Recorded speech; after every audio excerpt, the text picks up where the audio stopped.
Never let yourself feel lost in this life. Always seek joy and happiness.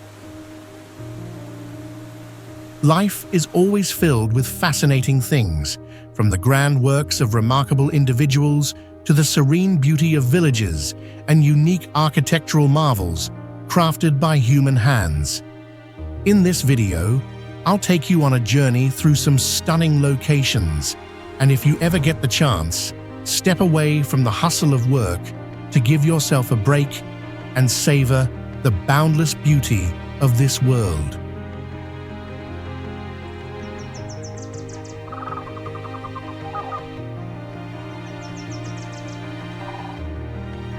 Đurđević Tara Bridge is a famous landmark in Montenegro. It is one of the highest and longest bridges in Europe, built over the Tara River. The bridge was completed in 1940 and is 365 meters long and 172 meters high. It connects the two sides of the Tara River and offers amazing views of the Tara Canyon, the deepest canyon in Europe. The bridge is an important symbol of Montenegro's history and beauty.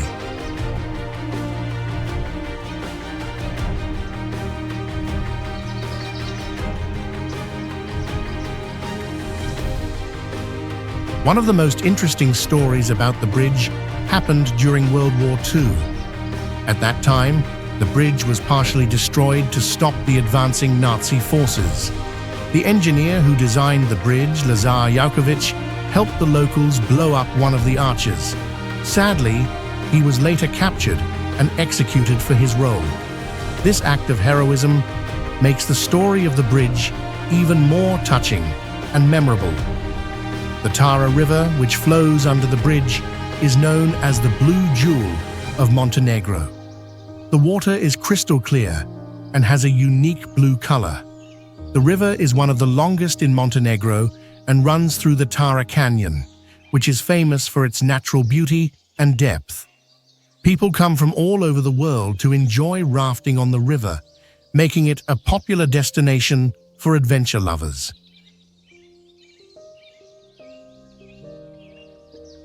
When it was first built, the Đurđević Tara Bridge was a symbol of modernization in Montenegro. Its unique architecture and size were considered an engineering marvel at the time. People admired the bridge for its strength and design, and it became a tourist attraction as soon as it was finished. Today, it still stands as a proud symbol of Montenegro's progress and resilience. With its rich history, natural beauty, and exciting adventures, Đurđević Tara Bridge remains one of the top attractions in Montenegro. Its unique story of sacrifice during the war, along with its connection to the stunning Tara River and Canyon, makes it a special place for both locals and tourists.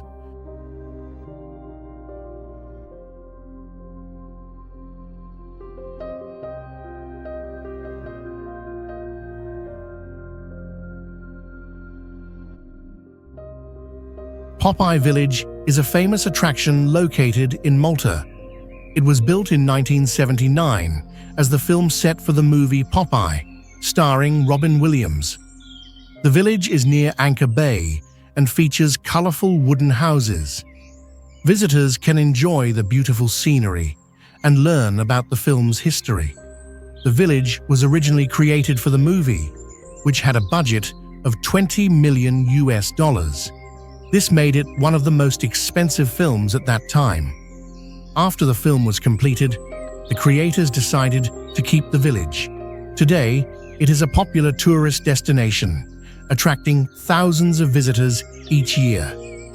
Popeye Village is known for its fun activities. There are live shows and musical performances that entertain guests. Children can meet their favorite characters from the movie and participate in interactive games. The village is a place of joy and excitement for families. One interesting fact is that the village is built entirely of wood. It was one of the largest movie sets in Europe. The charming design and colorful buildings create a special atmosphere that makes visitors feel like they are in a cartoon world. The natural beauty surrounding Popeye Village is also breathtaking. The clear blue water and stunning cliffs create a picturesque setting. Many visitors come to take photos and enjoy the fresh air. The sunset views from the village are truly spectacular. Over the years, Popeye Village has become a symbol of Malta. It not only represents the movie, but also the creativity of the film industry in Malta. The village continues to grow and improve, offering new attractions and experiences for visitors. In conclusion, Popeye Village is a unique and magical place in Malta. With its fun activities, rich history, and beautiful surroundings, it offers a wonderful experience for everyone. Whether you are a fan of the movie or just looking for a fun day out, Popeye Village is a must-visit destination.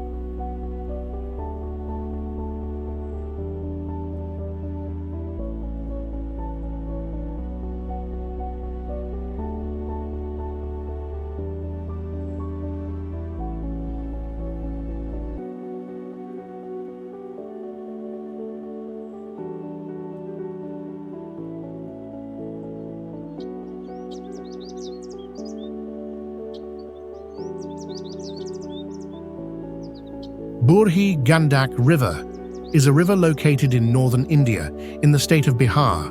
It is a tributary of the famous Ganges River and is about 320 kilometers long. The river starts from the western part of the Himalayas and flows through many populated areas like Samastipur, Muzaffarpur, and Begusarai. People living along the river depend on it for farming and daily life. The river is well known for causing floods every year during the monsoon season. These floods often destroy homes and crops, affecting millions of people. The name Burhi Gandak means Old Gandak, showing how ancient the river is. Locals see the river as a mother figure, providing water and life, but also bringing floods and danger. The river has been important for many centuries, and old towns and villages have grown along its banks.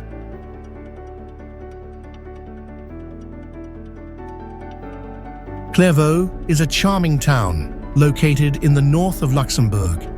It is known for its beautiful landscapes, rich history, and cultural significance. The town was founded in the 10th century and has many historic buildings. One of the most famous landmarks is Clairvaux Castle, a medieval fortress built in the 12th century. The castle has been restored and now houses a museum with exhibits about the region's history. The castle is an important part of Clairvaux's identity.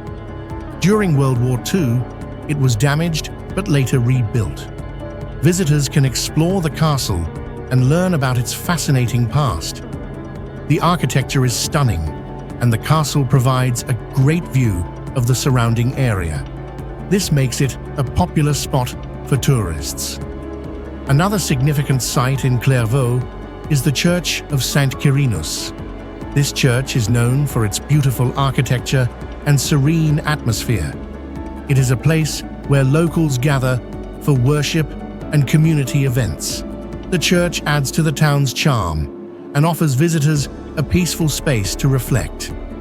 Clairvaux is also home to The Family of Man, a famous photographic exhibition curated by Edward Steichen. This collection includes 503 photos from around the world, showcasing the shared experiences of humanity. The exhibition is recognized by UNESCO and attracts many visitors who want to see these powerful images. The town is surrounded by beautiful nature, including forests and rolling hills. Clairvaux is a great place for outdoor activities like hiking and cycling. The stunning landscapes make it a popular destination for nature lovers and adventure seekers. Visitors can enjoy the fresh air and explore the scenic trails. In conclusion, Clairvaux is a beautiful town with a rich history and culture.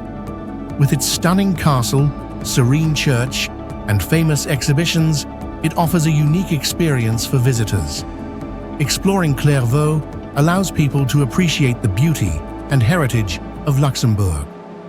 This charming town is a must-visit destination for for anyone traveling in the region.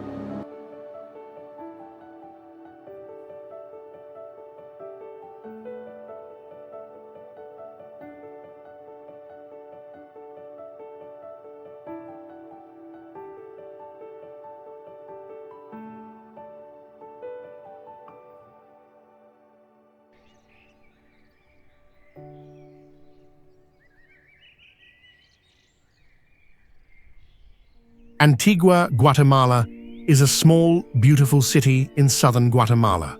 It is famous for its well-preserved Spanish Baroque architecture and rich colonial history. The city was once the capital of the Kingdom of Guatemala during the Spanish colonial period. Today, it is known for its charming cobblestone streets, colorful markets, and stunning natural scenery. The city is surrounded by 3 volcanoes, Agua, Fuego, and Acatenango, making the views even more beautiful. One of the most iconic landmarks in Antigua is the Santa Catalina Arch. This arch was built in the 17th century for nuns to cross the street without being seen. Over time, it became a symbol of the city. Visitors love to take photos of the arch, especially when it is lit up at night. The arch is a reminder of Antigua's deep religious history and unique colonial past. Antigua is also known for its many churches, some of which have been destroyed by earthquakes. In 1773, a huge earthquake hit the city, leading to the capital being moved to Guatemala City. Despite the damage, many of the church ruins have become popular tourist attractions. La Merced Church, however, was designed to be earthquake-proof with thick walls and a strong structure.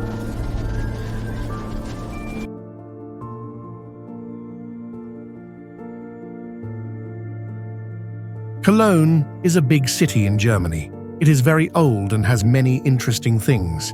The city sits next to the Rhine River. Cologne has a famous church called Cologne Cathedral. This church is very big and took over 600 years to build. It is the most famous thing in Cologne. Cologne is known for its special water called Eau de Cologne. This perfume was made here in 1709. It is the oldest perfume in the world that people still use today. The city smells nice because of all the perfume made here. In Cologne, there is a fun story about little helpers called Heinzelmännchen.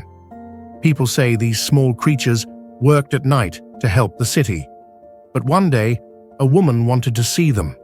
She put beans on the floor to make them fall. After that, the little helpers never came back. It's a funny story that many people in Cologne like. The city has a special beer called Kölsch. People drink it in small glasses.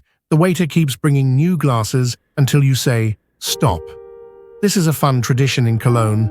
The city also has good food and many places to eat. Cologne has a big party called Carnival. It starts on November 11th at 11:11 in the morning every year. People wear costumes and have fun in the streets. This party is very important for the city. There are many museums in Cologne. One of them is about chocolate. People can learn about chocolate and taste it too. Another interesting place is the Love Bridge. Couples put locks on this bridge to show their love.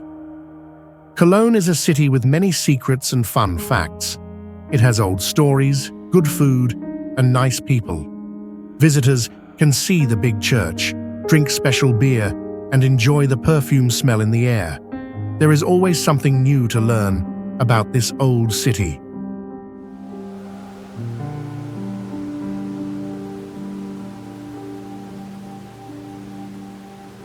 Gullfoss is a famous waterfall in Iceland.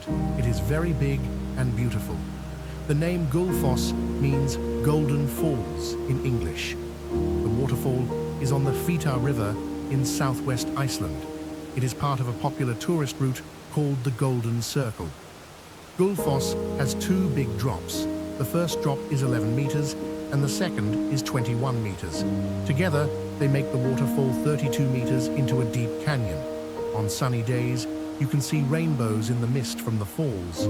This makes the waterfall look very pretty. Gullfoss looks different in each season.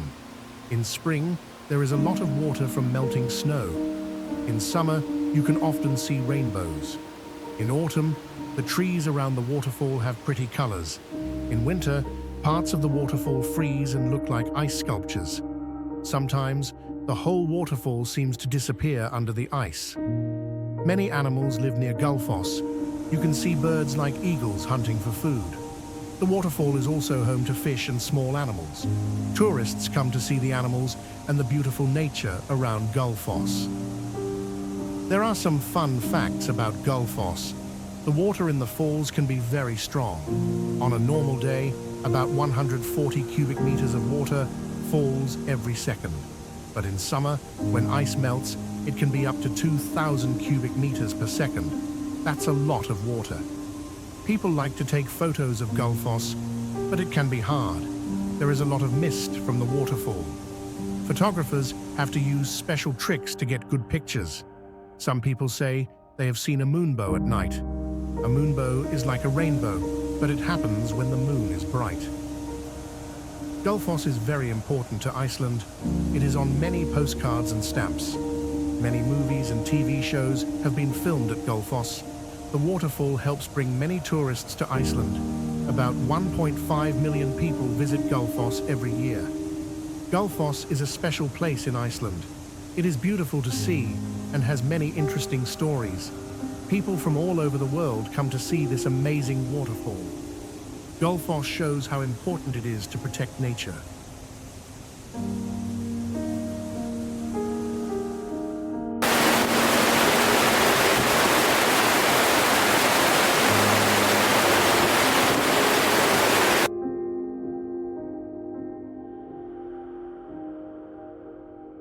Dingley is a small village located on the western coast of Malta. It is famous for its stunning cliffs, which are the highest point in Malta. The Dingley Cliffs rise about 253 meters above the Mediterranean Sea. This beautiful spot offers amazing views of the coastline and the sea. Many visitors come to Dingley to enjoy hiking and take photos of the breathtaking scenery. The sunsets here are particularly stunning, attracting many people every evening. The village has a rich history that dates back to ancient times. Near Dingley, you can find the famous temples of Hagar Chim and Manajdra. These temples are UNESCO World Heritage Sites and show how people lived in Malta thousands of years ago. The history of Dingley is very interesting, with stories of ancient peoples who built structures on the island. Visitors can learn a lot about Malta's past by exploring these sites. One of the most notable landmarks in Dingley is the Chapel of St. Mary Magdalene. This chapel is located on the cliffs and has a legend connected to it. According to the story, Mary Magdalene visited Malta after the crucifixion of Christ. People believe the chapel was built on the spot where she preached. This makes it an important place for both locals and visitors. The chapel is a peaceful spot for reflection and prayer. Dingley is also known for its agriculture. The village has fertile land, and many local farmers grow vegetables and fruits. Visitors can see fields of crops and may even buy fresh produce at local markets. The agricultural traditions of Dingley show the connection between the people and the land. It is a great place to experience local life and taste fresh food. In summary, Dingley is a beautiful village with a rich history and stunning natural landscapes. The high cliffs, ancient temples, and local culture make it a unique destination in Malta. Whether you are hiking along the cliffs or visiting the chapel, Dingley offers many experiences for everyone. It is a wonderful place to relax, learn, and enjoy the beauty of Malta.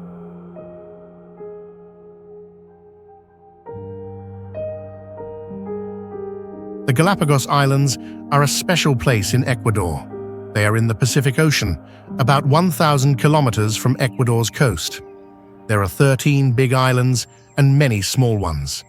These islands are famous for their unique animals and plants. Charles Darwin visited the Galapagos Islands long ago. He saw many interesting animals here. This helped him create his theory of evolution. The islands have animals you can't find anywhere else in the world. There are giant tortoises, small penguins, and blue-footed birds. These animals are very special to the Galapagos. The name Galapagos means saddle in Spanish. This is because the giant tortoise shells look like old saddles. These tortoises are very big and can live for a very long time.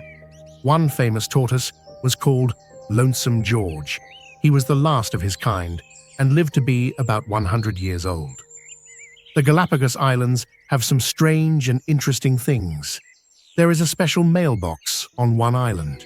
People leave letters there and other people take them to deliver. This tradition started a long time ago with sailors. Another interesting thing is the dragon blood tree. When you cut this tree, red sap comes out. It looks like blood. The islands have different weather in different parts. Some areas are like deserts, and others are like rainforests. This helps many types of plants and animals live here. Scientists have seen birds change quickly over time. This shows how animals can adapt to their environment. People come from all over the world to visit the Galapagos. They want to see the special animals and beautiful nature, but the islands are protected. This is to keep the animals and plants safe. UNESCO says the Galapagos is a World Heritage Site. This means it is very important to the world. The Galapagos Islands are a place of wonder and discovery. They teach us about nature and how animals change over time. Many people work hard to protect these islands. They want to keep the Galapagos special for the future. Visitors can learn a lot about the world by coming here.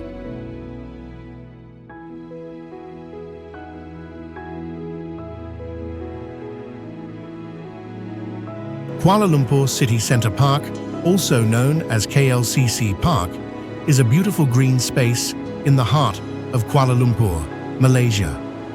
This park covers about 50 acres and is next to the famous Petronas Twin Towers. These towers were the tallest buildings in the world until 2004. The park offers a nice escape from the busy city. Many visitors come here to relax and enjoy nature. KLCC Park was designed to reflect the beauty of Islamic gardens. It features walking paths, fountains, and many trees and flowers. The design is very peaceful and encourages visitors to take leisurely strolls. The park is also home to a large lake where people can sit and enjoy the views. The combination of nature and city life makes this park a unique place to visit. One interesting fact about KLCC Park is its focus on sustainability. The park uses rainwater harvesting systems and native plants to save water. This means the park is not only beautiful, but also good for the environment. Visitors can learn about eco-friendly practices while enjoying the greenery. The commitment to sustainability is an important aspect of the park's design. The central fountain in KLCC Park is a major attraction. It features a choreographed water show with music and lights, creating a magical experience at night. Families and tourists gather to watch the show, making it a lively spot in the park. The fountain is a great place for taking photos and enjoying the beautiful atmosphere. Kuala Lumpur City Centre Park has a rich history. It was once a site for tin mining, and now it has transformed into a stunning urban park. This change shows how Kuala Lumpur has grown and developed over the years. The park represents the city's journey from its mining past to a modern and vibrant metropolis.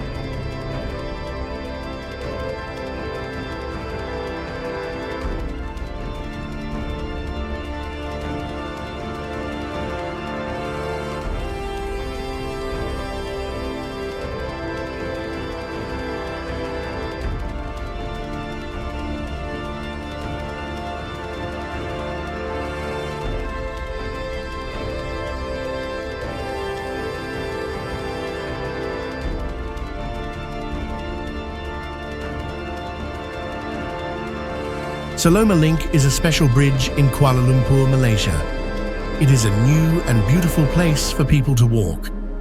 The bridge is 370 meters long and goes over the Klang River. It connects two areas, Kampung Baru and KLCC. Kampung Baru is an old area, and KLCC is a new, modern area. The bridge helps people move easily between these two places. The bridge looks very nice. It has a special shape that looks like a ribbon. At night, it has many colorful lights. These lights can change colors for special events. Many people come to take photos here because it's so pretty. From the bridge, you can see a great view of Kuala Lumpur city. You can see the famous Petronas Towers from here too. Saloma Link has an interesting name. It is named after Saloma, a famous singer and actress from Malaysia. She was very important in Malaysian culture. The bridge opened in February 2020. It is one of the newest famous places in Kuala Lumpur. Many people like to visit it. Building the bridge was not easy. The engineers had to work hard because the bridge goes over a river and a busy road. They use new ways to build it without stopping traffic. The bridge is special because it has no pillars in the middle. It is the longest bridge of this type in Malaysia. Saloma Link is more than just a bridge.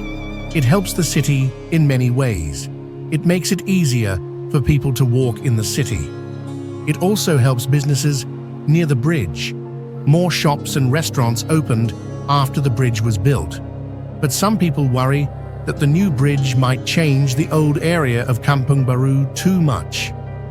Saloma Link shows how Kuala Lumpur is changing. It connects the old and new parts of the city.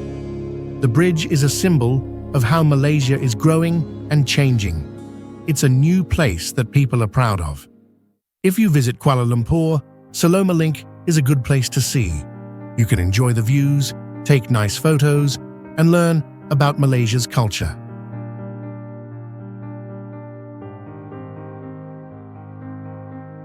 Spinola Bay is a beautiful place in Malta.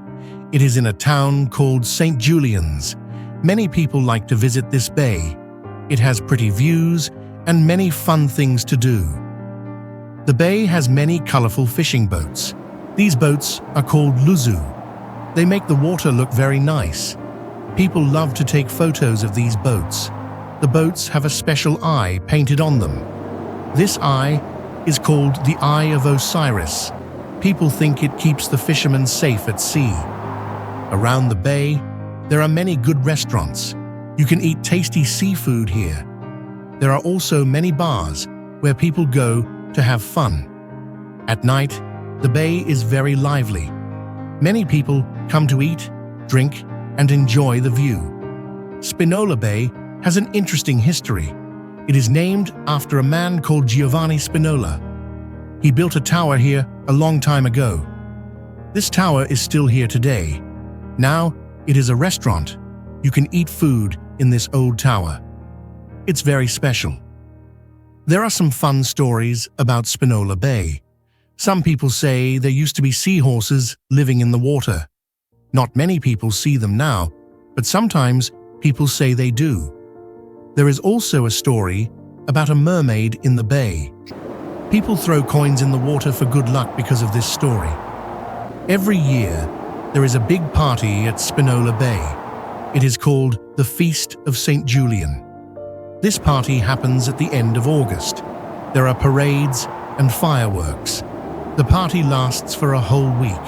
It's very exciting. Spinola Bay is so pretty that it has been in many movies and TV shows. The bay looks very nice on camera. Many famous actors have been here to make films. In the past, Spinola Bay was a small fishing village. Now, it is a big tourist place. It has changed a lot. Some people worry about keeping the old buildings and nature safe. Spinola Bay is a great place to visit in Malta. You can see beautiful views, eat good food, and learn about interesting history. There are fun stories to hear and pretty boats to see. It's a special place that many people love.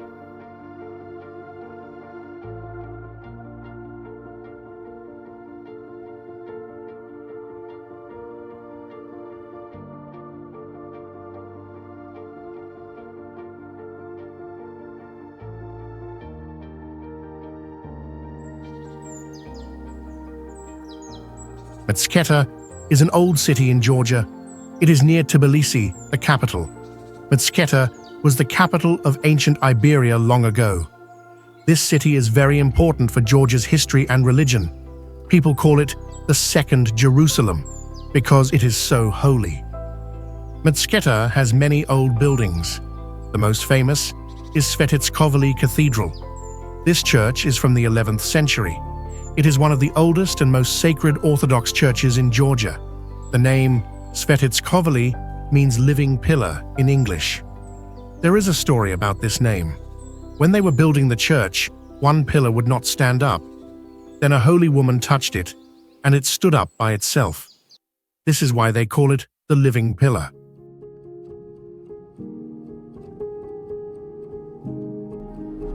Skadar Lake is a big lake between Montenegro and Albania. It is the largest lake in the Balkan area. The lake is very beautiful with mountains around it. Many people visit Skadar Lake to see nature and enjoy outdoor activities. Skadar Lake is home to many animals, especially birds. Over 280 kinds of birds live here. Some of these birds are very rare. One special bird is the Dalmatian pelican. It is one of the biggest water birds in the world. People come to see these birds and take photos.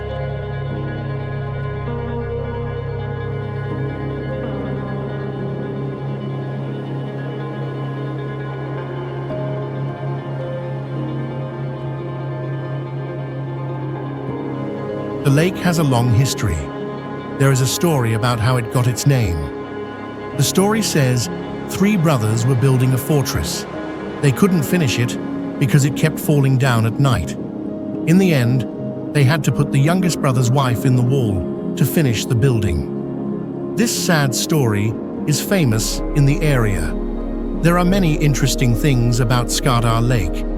One small island in the lake used to be a prison. People called it the Alcatraz of Montenegro because prisoners couldn't swim away in the cold water. Another fun fact is that some people make wine under the lake water. This makes the wine taste special.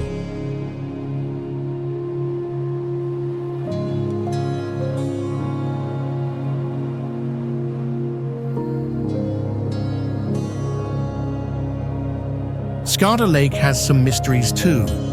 Some people think there is treasure at the bottom of the lake. They say it belongs to a hero from Albania. Also, old boats have been found under the water. This shows that people have lived near the lake for a very long time. Some people even think there might be an old city under the water, but no one knows for sure. Skadar Lake is important for nature. It has many types of fish that only live here. The lake is protected as a national park in Montenegro and a nature reserve in Albania. This helps keep the animals and plants safe. People who visit should be careful not to harm nature.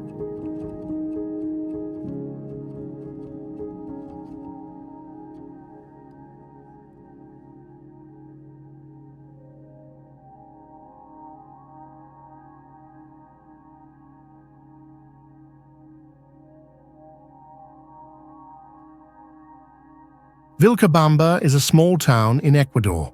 It is in the south of the country. The town is in a valley with big mountains around it. People call Vilcabamba the Valley of Longevity. This is because many people here live for a very long time.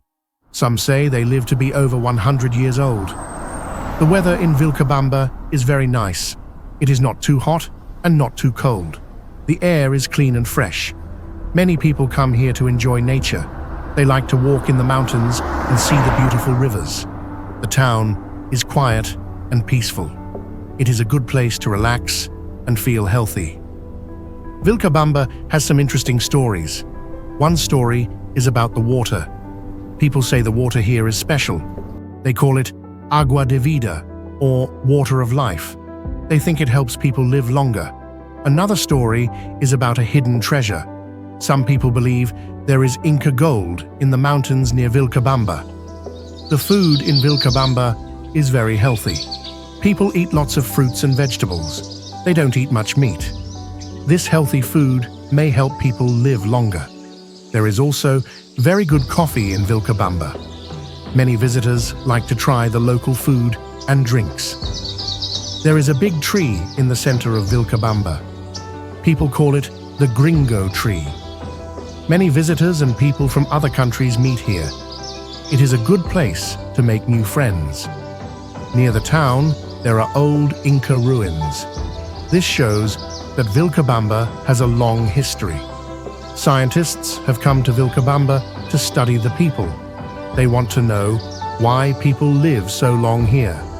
Some of the stories about very old people were not true, but people in Vilcabamba are still very healthy. This makes the town a mystery that people want to learn more about. Vilcabamba is a special place in Ecuador. It has beautiful nature, healthy food, and interesting people. The stories about long life make it famous. Many people visit to see if they can feel healthier here. Vilcabamba is a place where old stories and new ideas come together. It is a little town with a big reputation.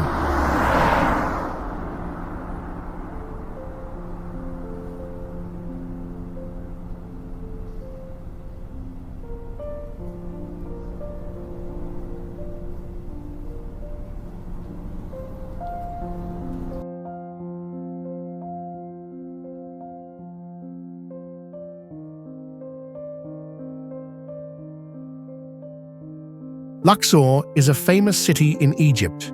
It is in the south of Egypt, next to the Nile River. Luxor is very old and has many interesting places to see. Long ago, it was the capital of Egypt and was called Thebes. Many tourists come to Luxor every year to see its amazing history. In Luxor, there are big temples and old buildings. The Karnak Temple is very big and important. It was a place where people prayed in old Egypt. The Luxor Temple is another beautiful temple. These two temples are connected by a long road with many Sphinx statues. This road is called the Avenue of Sphinxes. Luxor has many tombs of old Egyptian kings. The Valley of the Kings is where many pharaohs were buried. The most famous tomb is King Tutankhamun's tomb. People found it in 1922. There is a story about a curse on this tomb. Some people who found the tomb had bad luck after. Many think it was because of the curse. There is a temple for a woman pharaoh named Hatshepsut. She was one of the few women who ruled Egypt. Her temple looks very special and is one of the most beautiful buildings from old Egypt. Near Luxor, there are two big stone statues called the Colossi of Memnon. They show Pharaoh Amenhotep III. Luxor has many surprises for visitors. In the Karnak Temple, there is a special sound. If you clap your hands near the big stone columns, you can hear a strange echo. It sounds like music. This is very interesting for tourists. In 2020, people found a golden city near Luxor. It was a big surprise and very important for learning about old Egypt. Today, Luxor is still a busy city. People live there and work. Some people live in villages built on top of old ruins. At night, there is a fun market in Luxor. Tourists can buy things and eat local food there. Many people also like to ride in hot air balloons over Luxor. From up high, they can see all the old temples and the Nile River. It's a great way to see how big and amazing Luxor is.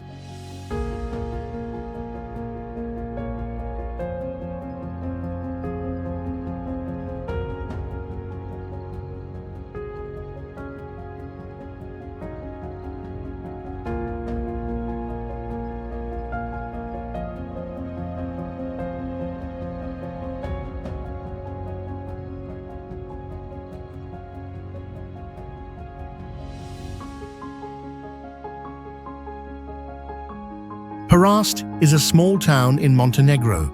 It is on the Bay of Kotor. Perast is very beautiful.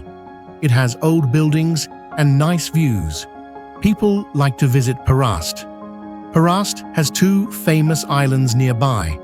One is St. George Island. The other is Our Lady of the Rocks. Our Lady of the Rocks is special. People made this island by dropping rocks in the sea. They did this for almost 200 years. It's an amazing story. Perast was famous for ships and sailors. Long ago, it had a good sailing school. Even the Russian king sent people to learn here. Perast had many ship captains. For a small town, this was very special. Bar is a city with many interesting things. It has old stories, beautiful places, and friendly people. Visitors can learn about history, enjoy nature, and have a good time in Bar. It is a special place in Montenegro.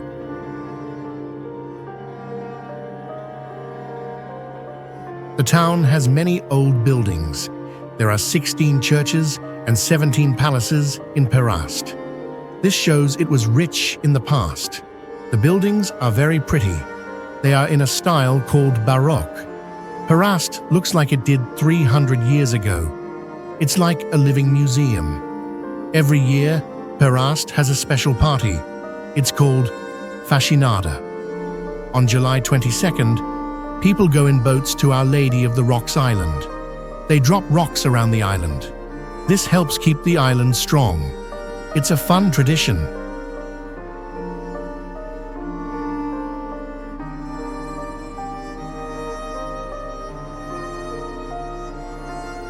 St. George Island is a mystery.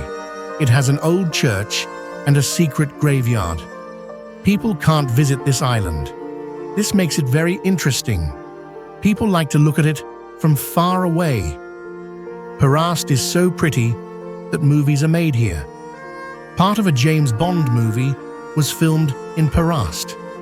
The town looks good in films. Many people see Perast in movies and want to visit. Perast has many stories and surprises. It's a small town, but it has a big history. People who visit Perast can see beautiful views and learn interesting things. It's a special place in Montenegro.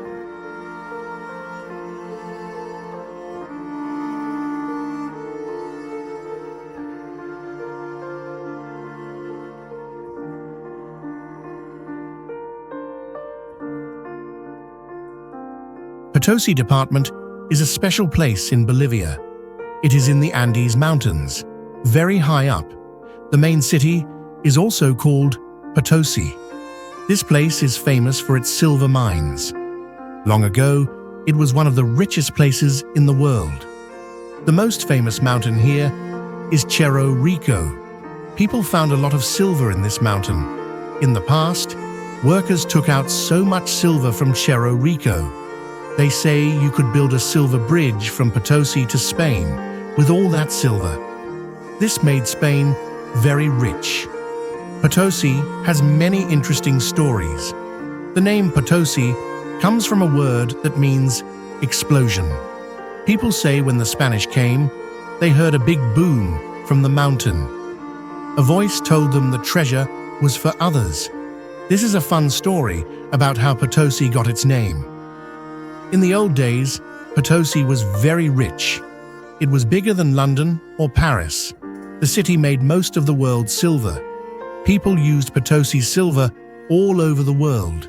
It helped trade between Europe and China grow. But this wealth came at a big cost. Many workers died in the mines. There are some surprising facts about Potosi. The mountain Cerro Rico has a scary nickname. People call it the mountain that eats men. This is because so many workers died in the mines. Also, there is a big old money factory in Potosi. It was once the biggest building in all of America. Now, it is a museum that many people visit. Today, Potosi is very different. The silver is mostly gone. This is a big change from its rich past, but Potosi still has a lot of history. You can see old Spanish buildings. You can also learn about the local Andean culture. It's a place where two cultures came together in a special way. Potosi is a place with many secrets and stories. It was once very important in world history. Now it's a quiet place with beautiful mountains. People can visit to learn about its amazing past. They can see the old mines and the big mountain that changed the world. Potosi shows us how things can change a lot over time.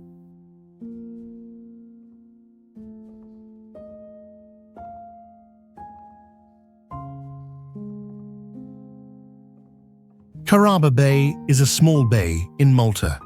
It is on the northwest side of the island. The bay is famous for its natural beauty. Many people like to visit this place. The most special thing in Carrabba Bay is a big mushroom-shaped rock. This rock is near the shore. It was made by wind and water over many years. The rock looks very strange and beautiful. Many people take photos of it. The name Carrabba means close relative in Maltese. Some people think the bay got this name because it looks like it's hugging the land. There is an old story about the mushroom rock. People say a giant threw it from the sky during a fight with gods. This story makes the place more interesting. Carrabba Bay has very clear blue water. It is good for swimming and looking at fish. The bay is often quiet because not many people go there. This makes it nice for people who want peace. There are also nice paths to walk on near the bay. Many animals live in the water around Carrabba Bay. Some of these animals can only be found in this part of the world. Scientists like to study these animals. The rocks around the bay are also interesting to people who study the Earth. Some people use the rocks for climbing, but this can be dangerous. It's better to just look at the rocks. Local people try to keep Carrabba Bay beautiful. They want to protect it from too many tourists. Carrabba Bay is near another beach called Nejna Bay. Nejna Bay is more popular, but Carrabba Bay is more natural. Some movies have been made at Carrabba Bay. The beautiful views make it a good place for filming. If you visit Carrabba Bay, you can see the big mushroom rock, swim in the clear water, walk on the paths, and enjoy the quiet. It's a good place to see Malta's natural beauty. Remember to be careful and respect the environment when you visit.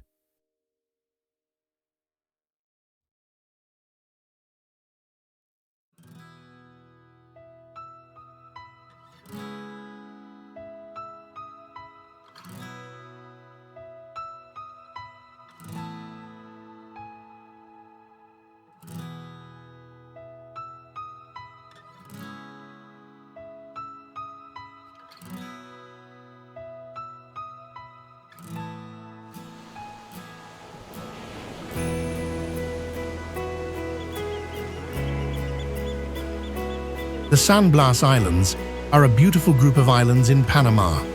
There are about 365 islands and cays in this area.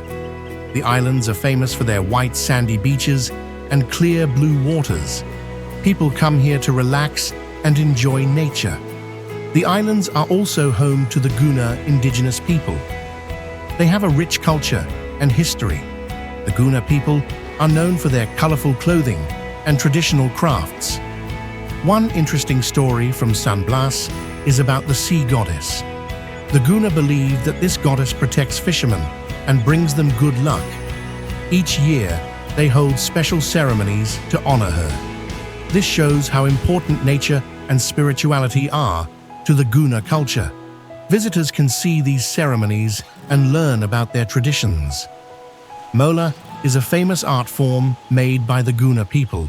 It is created by sewing layers of fabric together to make beautiful designs. Each mola tells a story or represents an important symbol. Visitors can buy mola as souvenirs and support local artisans. This art reflects the unique identity of the Guna people. San Blas Islands have a rich marine ecosystem. The coral reefs around the islands are home to many fish and sea creatures. This makes the islands a great place for snorkeling and diving.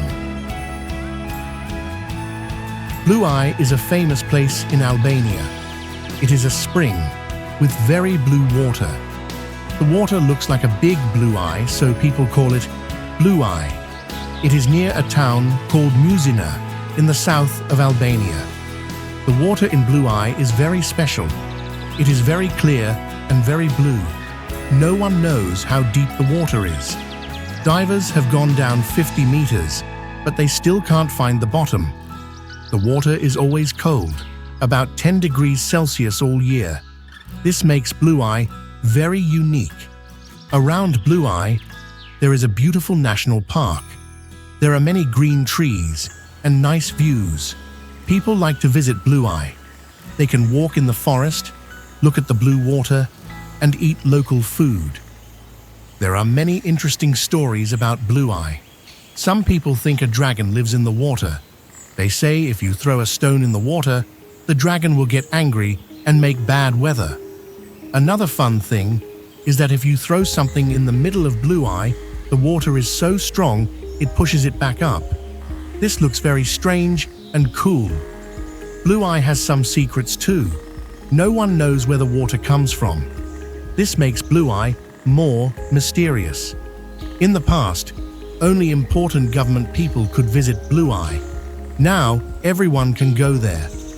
The water from Blue Eye is very fast. It makes a small river. Some brave divers try to swim in Blue Eye, but it's not allowed. It's too dangerous. No one has ever reached the bottom of Blue Eye.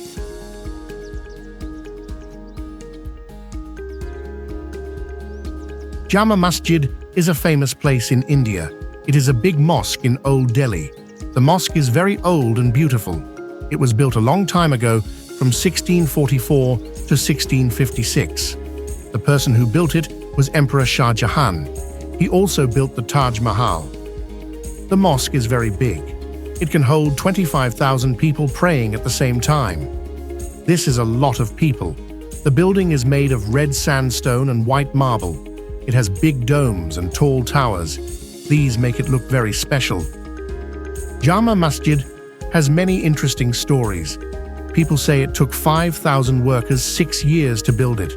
That's a lot of work. The mosque used to have a special book. It was a Quran written on deerskin. People think it was written by Imam Hussein, who was related to Prophet Muhammad. The mosque has 121 steps to its main gate. Each step is said to be a prayer. From the top of the South Tower, you can see all of Old Delhi. This view is very nice. In the past, the mosque was used by British soldiers as an army camp. This was during a big fight in 1857. There is a fun tradition at Jama Masjid. People let pigeons fly from the courtyard. This is a symbol of peace. Many important people have visited the mosque.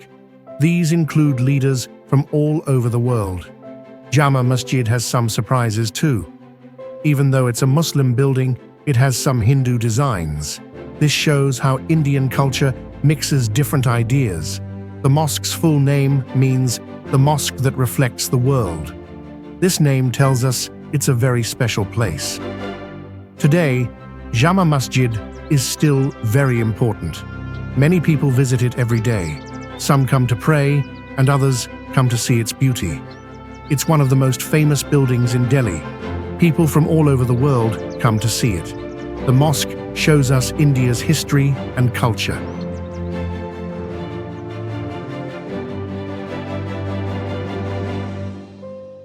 The Andes Mountains are the longest mountain range in the world. They stretch over 7,000 kilometers along the western coast of South America.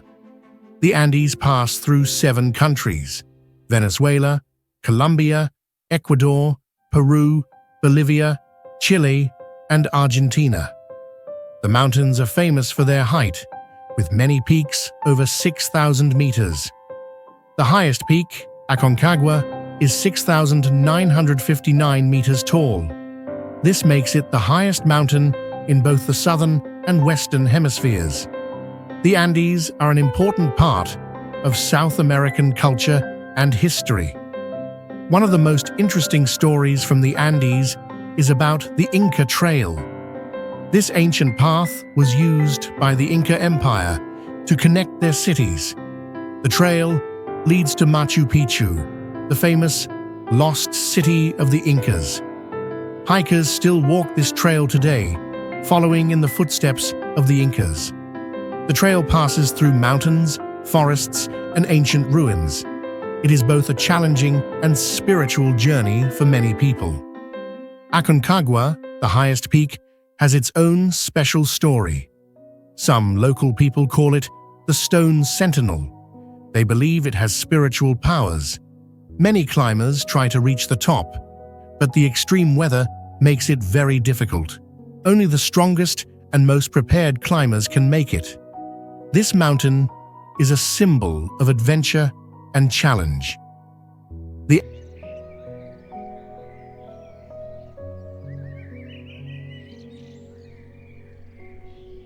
The Danube River in Serbia is a very special place. It is a big river that flows through many countries in Europe.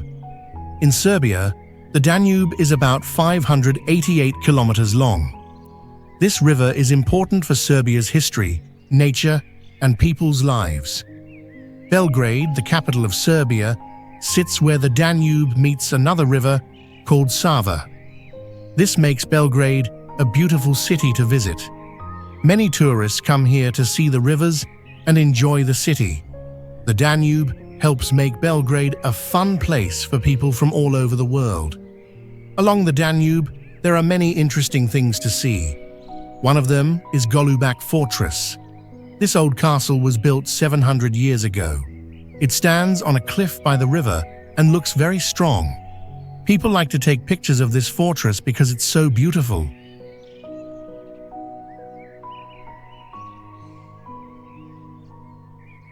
The Danube has many secrets and stories.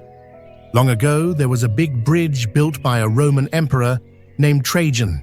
It was the longest bridge in the world for a very long time. Now we can only see small parts of it, but it shows how important the Danube was in history.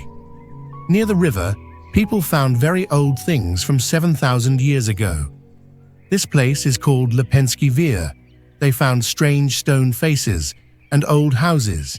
These things tell us that people lived near the Danube for a very long time. It's like a big mystery that scientists are trying to understand.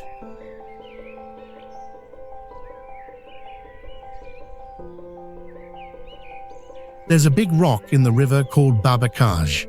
People tell a sad story about it. They say a girl was left on this rock and cried until she turned to stone. This story makes the Danube more than just a river. It becomes a place of legends and old tales. The Danube in Serbia is not just water flowing. It's a place full of history, nature, and stories. It connects Serbia to other countries and brings many visitors. The river has seen many things happen over thousands of years. It continues to be very important for Serbia today.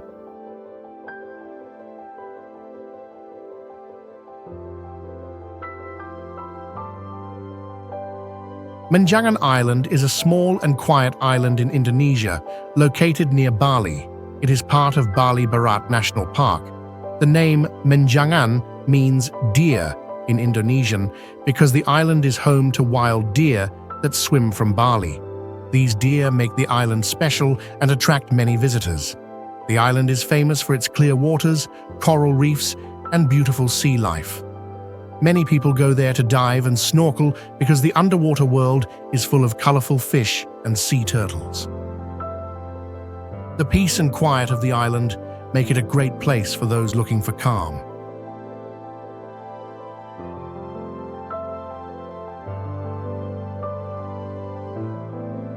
One of the most interesting things about Menjangan Island is its spiritual side. The island has several Hindu temples, like Pura Gili Kencana, which people visit to pray. These temples make the island not only beautiful, but also meaningful for the local people. During special religious times, the island becomes a place of pilgrimage for Hindus from Bali. This gives the island a unique spiritual energy. The mix of nature and culture makes Menjangan Island a place with a deep connection to local traditions.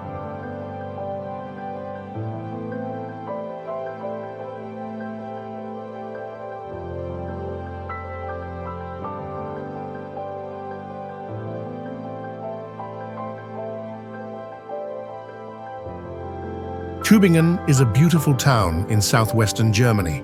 It is located in the state of Baden-Württemberg and lies along the Neckar River. Tübingen is famous for its medieval old town with narrow streets and colorful half-timbered houses. The town is home to the University of Tübingen, one of the oldest universities in Germany, founded in 1477. Many students live here, making the town lively and full of energy. Tübingen has a rich intellectual history. Some of Germany's most famous philosophers and poets studied here. Friedrich Hölderlin, Georg Wilhelm Friedrich Hegel, and Friedrich Schelling all lived together while they were students. These three great minds shared ideas and contributed to the world of philosophy and poetry.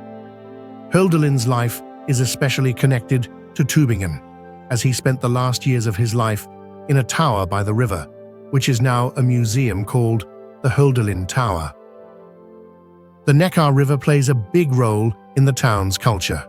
A fun tradition in Tübingen is the Storcherkahn, a wooden boat that people push with long poles. This activity is similar to the gondolas in Venice. Every year, the town holds a Storcherkahn race, where people race in these boats while wearing funny costumes. The last place team has to drink a special bitter drink, which is part of the fun. One surprising fact about Tübingen is that it was not destroyed during World War II. Many German towns were bombed, but Tübingen escaped this fate. Because of this, its old buildings, like the town hall and the beautiful Neckar front, remain unchanged. Walking through Tübingen is like stepping back in time because of its medieval charm. With its historic charm, lively student atmosphere, and rich cultural traditions, Tübingen is a place where history and modern life come together. From its famous philosophers to its fun river races, Tübingen offers a unique experience for anyone who visits.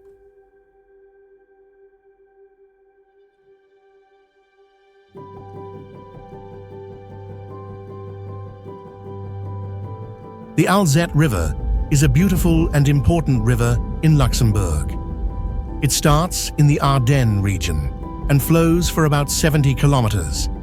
This river is known for its scenic views and historical significance. The Alzette River is a key part of the landscape in Luxembourg City, where it flows through the city and connects various areas. Many interesting stories are associated with the Alzette River. One famous legend tells of a fairy who cried tears of love. These tears formed the river we see today. This story adds a magical touch to the river and reflects its beauty. Historically, the Alzette River was a vital trade route. In the past, boats carried goods along the river, connecting different parts of Luxembourg. This trade helped the city grow and develop, making the river an essential part of its history. Along the river, you can find many beautiful buildings and historical sites. Notable structures include old castles and churches, which show the rich history of the area. The Notre Dame Cathedral is one of the impressive landmarks that overlooks the Alzette.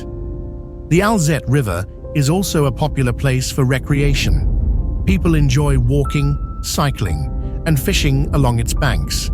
The paths by the river are perfect for relaxing and enjoying nature. Many events and festivals take place near the river, bringing the community together to celebrate culture and traditions. In summary, the Alzette River is more than just a river. It is a symbol of Luxembourg's natural beauty and history.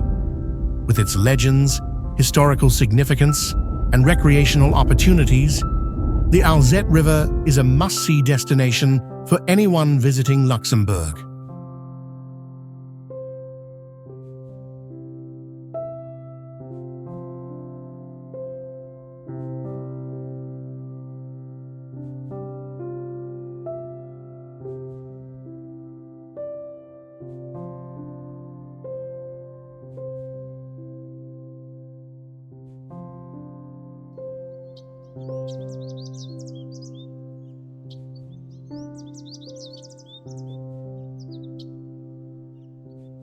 Tikal is an ancient city of the Maya civilization, located in the dense rainforests of northern Guatemala.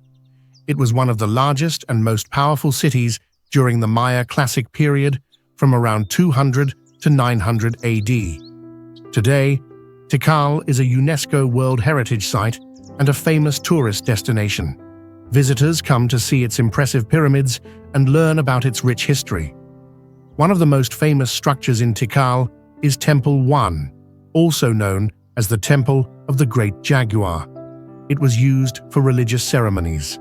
Another well-known pyramid is Temple 4, which is 70 meters tall. From the top, you can see the jungle all around. This view was even used in the movie Star Wars: A New Hope. Tikal was not only a religious center, but also a political and economic hub for the Maya. It had a population of about 100,000 people at its peak. The city had connections with other powerful Maya cities like Calakmul and was part of a wide trade network. A mysterious fact about Tikal is that it was abandoned around the 9th century. Scientists believe that droughts, wars, and resource depletion could have caused the collapse, but no one knows for sure. This makes Tikal's history even more intriguing. Another surprising feature of Tikal is its architecture. When standing in the main plaza and clapping, the sound echoes like the call of the quetzal, a sacred bird for the Maya. This shows how the Maya used their knowledge of sound to design their structures. Tikal was also the site of many bloody rituals. The Maya believed that sacrifices, including human ones, would please the gods and maintain balance in the world. These rituals were often performed by the rulers, who even offered their own blood. Tikal is full of history, mysteries, and amazing stories, making it one of the most fascinating archaeological sites in the world. Visitors can explore its temples, palaces, and plazas while imagining what life was like in this once great Maya city.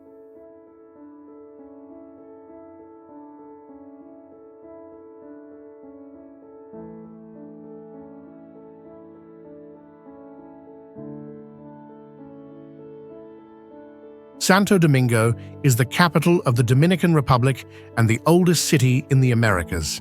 It was founded in 1496 by Bartolomé Columbus. The city is rich in history and culture. Santo Domingo is famous for its colonial zone, a UNESCO World Heritage Site, where visitors can see many historic buildings and streets.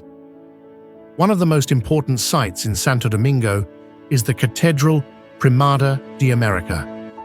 This is the first cathedral built in the Americas, starting construction in 1512 and finishing in 1540.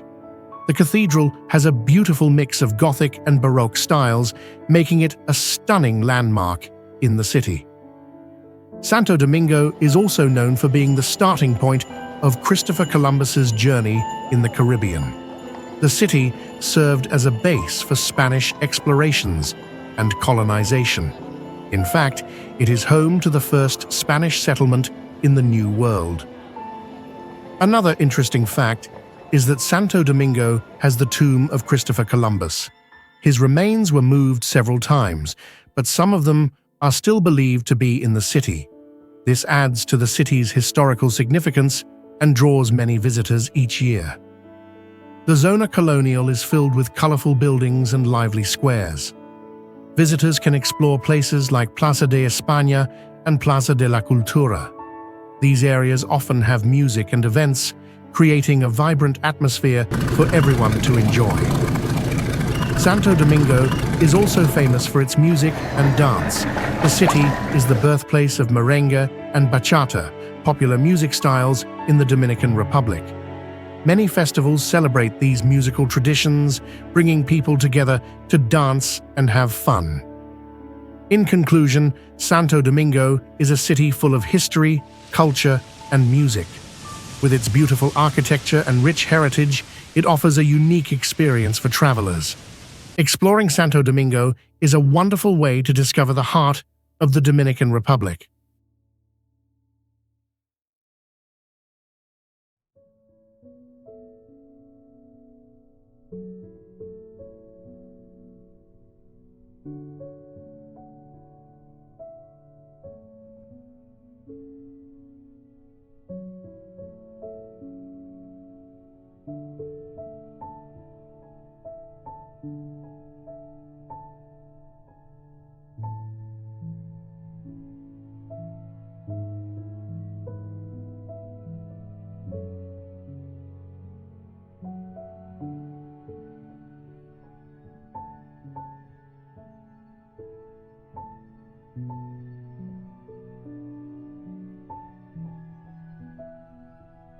Port-au-Prince is the capital and biggest city of Haiti. It is in the Caribbean on an island called Hispaniola. The city is very important in this area. It is in the west of Haiti, next to Gonave Bay. About 2.6 million people live there. The French started the city in 1749. Now, it is the main place for politics, money, and culture in Haiti. The buildings in Port-au-Prince mix French and Caribbean styles. Port-au-Prince is famous for many things. It has many museums, theaters, and cultural events. The city played a big role in Haiti's fight for freedom. Sadly, it is also known for a big earthquake in 2010 that hurt the city a lot. The city has cool street art and art markets. You can also try special Haiti food here. There are many interesting stories about Port-au-Prince. The name means Prince's Port in French. It comes from a ship called Le Prince that brought the city's founder. Near the city, there is a big fort called Citadelle La Ferrière. It was built to protect Haiti from France. The 2010 earthquake broke 60% of the buildings, even the president's house. Port-au-Prince has a special market called Marché de Fer, or Iron Market. It is very old and famous in the Caribbean. The city is also important for Vodou, a mix of West African, Taino, and Catholic beliefs. Every year, there is a big party called Carnival. Many people come to join this fun event. The city has a national museum with many old and important things. One of these might be an anchor from Christopher Columbus's ship, Santa Maria. Port-au-Prince is known for special houses called gingerbread houses. They look like a mix of Victorian and Caribbean styles. The city is also big for Haiti music, especially a dance music called compas. Port-au-Prince has had many problems like being poor and natural disasters. But the people there are strong. They use art to show hope after hard times. The city has a rich history and many different cultures. It is a place where old and new things come together in an interesting way.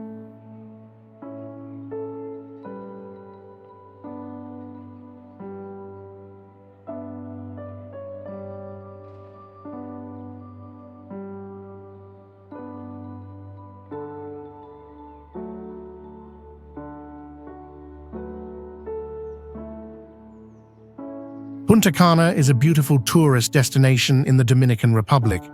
It is located on the eastern tip of the island. Punta Cana is famous for its stunning beaches and clear blue waters.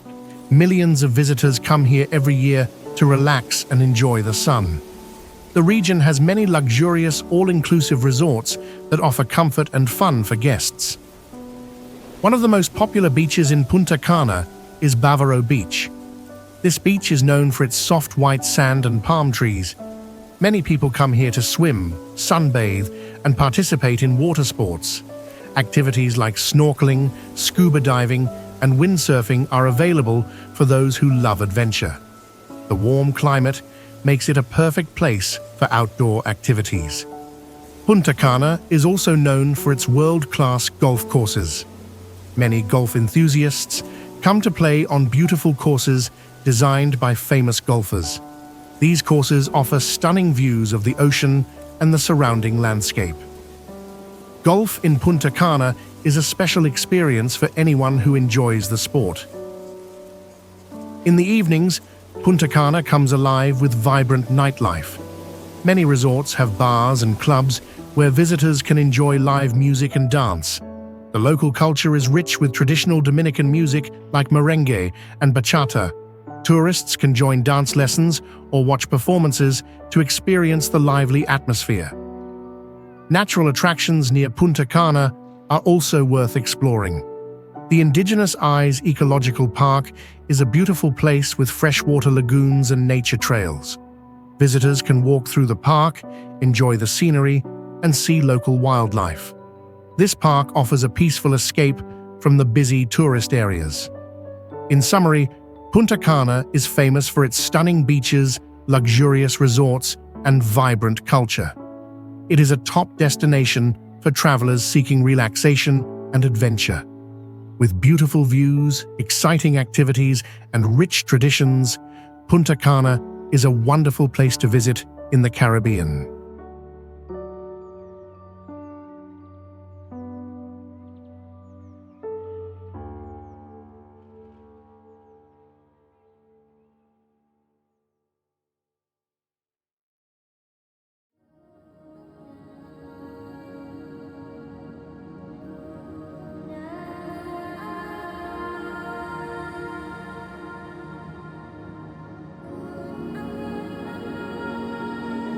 Duera Bay is a beautiful place, located on the west coast of Gozo, Malta. It is famous for its stunning natural scenery and rich marine life. One of the most well-known features of Duera Bay was the Azure Window, a natural limestone arch that was very popular with tourists. Sadly, it collapsed in 2017, but the bay still offers amazing views and adventures. The name Duera comes from the local Maltese language, which means to dwell. This name reflects the importance of this place in the history of Gozo. The bay is surrounded by impressive cliffs and offers a variety of activities such as diving, snorkeling, and hiking. Many people visit to enjoy the clear waters and unique geological formations. One interesting story about Duera Bay is that it was featured in the popular TV series Game of Thrones. The Azure Window served as a backdrop for a famous wedding scene. This connection to the show has attracted many fans who want to see the stunning location for themselves. Duera Bay is also known for its inland sea, a beautiful lagoon connected to the Mediterranean Sea by a narrow tunnel. Visitors can take boat trips through this tunnel and enjoy the scenic cliffs and rock formations. The waters here are rich in marine life, making it a great place for divers and snorkelers.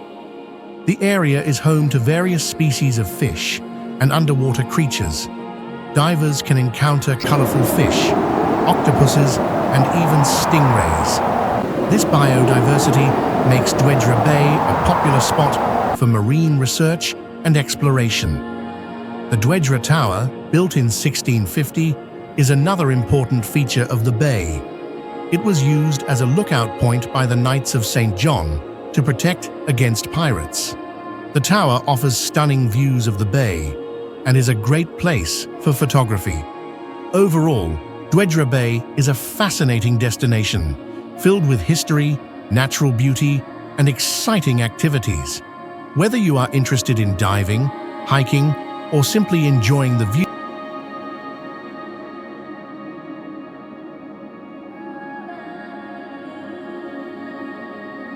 Quito is the capital city of Ecuador. It is a very special place. The city is high up in the mountains, about 2,850 meters above sea level. This makes Quito one of the highest capital cities in the world. Quito has a long and interesting history. The old part of the city is very beautiful. It has many old buildings from the 16th and 17th centuries. UNESCO says it is a World Heritage Site. This means it is very important and must be protected. The city is near the equator. This is a special line that goes around the middle of the Earth. There is a place called Mitad del Mundo, or middle of the world, near Quito. Visitors can stand with 1 foot on each side of the equator line. But there is a funny story about this. The real equator is actually about 240 meters away from where people think it is. There are many interesting stories about Quito. One story is about the bells in an old church. People say these bells were made with gold and silver that the people of Quito gave. Another story is about two volcanoes near the city. People believe these volcanoes are like lovers who can't be together. When the volcanoes erupt, it means they are trying to meet. Quito has some unique things. There is a museum all about water. It shows how important water is for the city and the country. At the end of each year, people in Quito do something special. They burn big dolls called Año Viejo. This means old year. They do this to say goodbye to the bad things from the old year and welcome the new year. Quito is famous for its food too. People can try many tasty dishes here.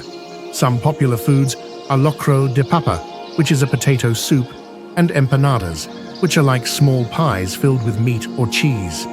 The city is also a good place to start trips to other parts of Ecuador, like the Galapagos Islands.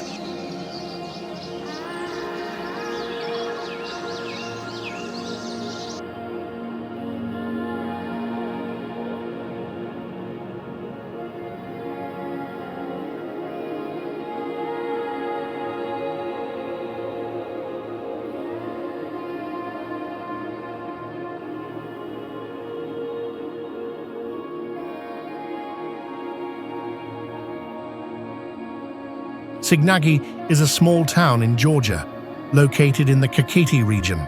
It is known as the City of Love because of its romantic atmosphere.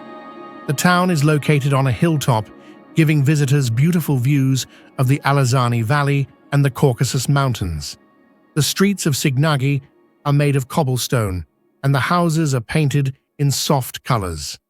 There are also medieval walls and watchtowers that add to the charm of the town. One of the most interesting places in Signagi is the Bodbe Monastery. This is where Saint Nino, a famous religious figure in Georgia, is buried. Saint Nino introduced Christianity to Georgia, and many people come to the monastery to visit her grave. The monastery is an important place for pilgrims and visitors who want to learn more about Georgian history and religion. The town is also called the City of Love because it has a town hall that is open 24/7 for weddings.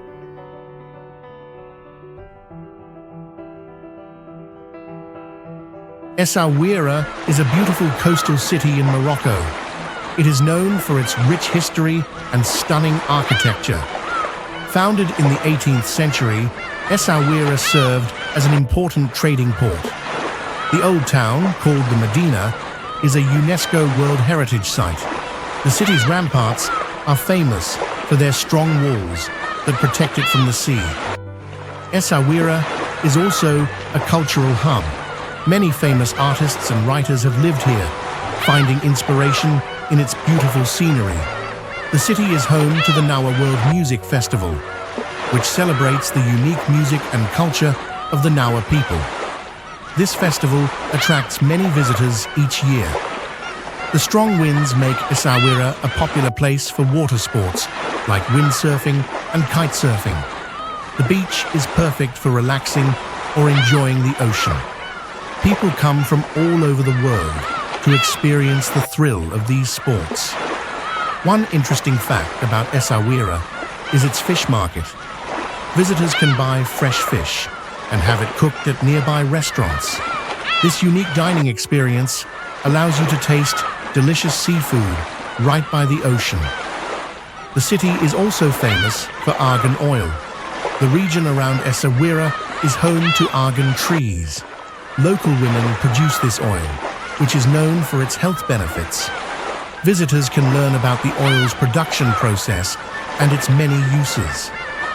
Essaouira is not just a city, it is a living museum of Moroccan culture.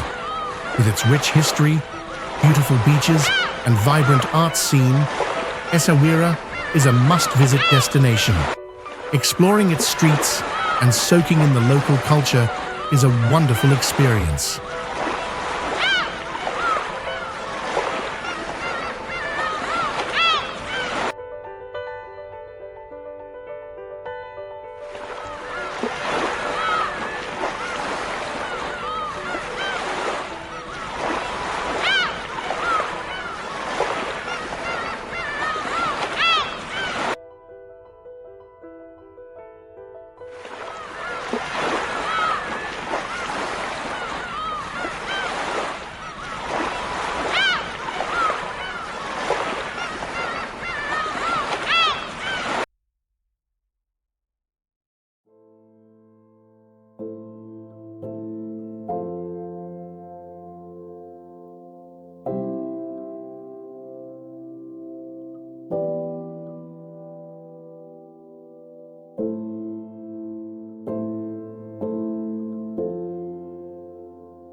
Buenos Aires is the capital city of Argentina. It is a big and exciting place. Many people live here. The city is next to a big river called Rio de la Plata. Buenos Aires is famous for many things. People love to dance tango here. Tango is a special dance from this city. The city also has many beautiful old buildings. Some look like they are from Europe. In Buenos Aires, you can find the widest street in the world. It is called 9 de Julio Avenue. This street has 16 lanes for cars. It is very big and busy.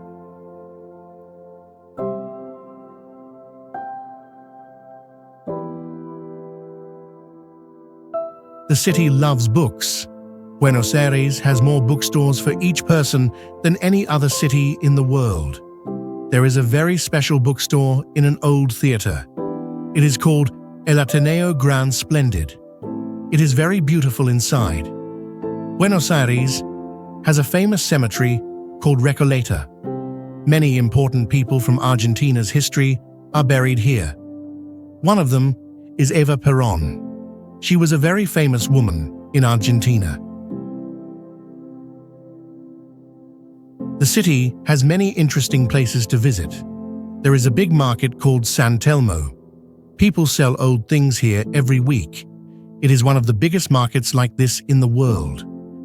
Football is very popular in Buenos Aires. The city has many famous football teams. One of them is Boca Juniors. Their stadium is called La Bombonera. It has a special shape and is always very noisy during games. People in Buenos Aires love coffee.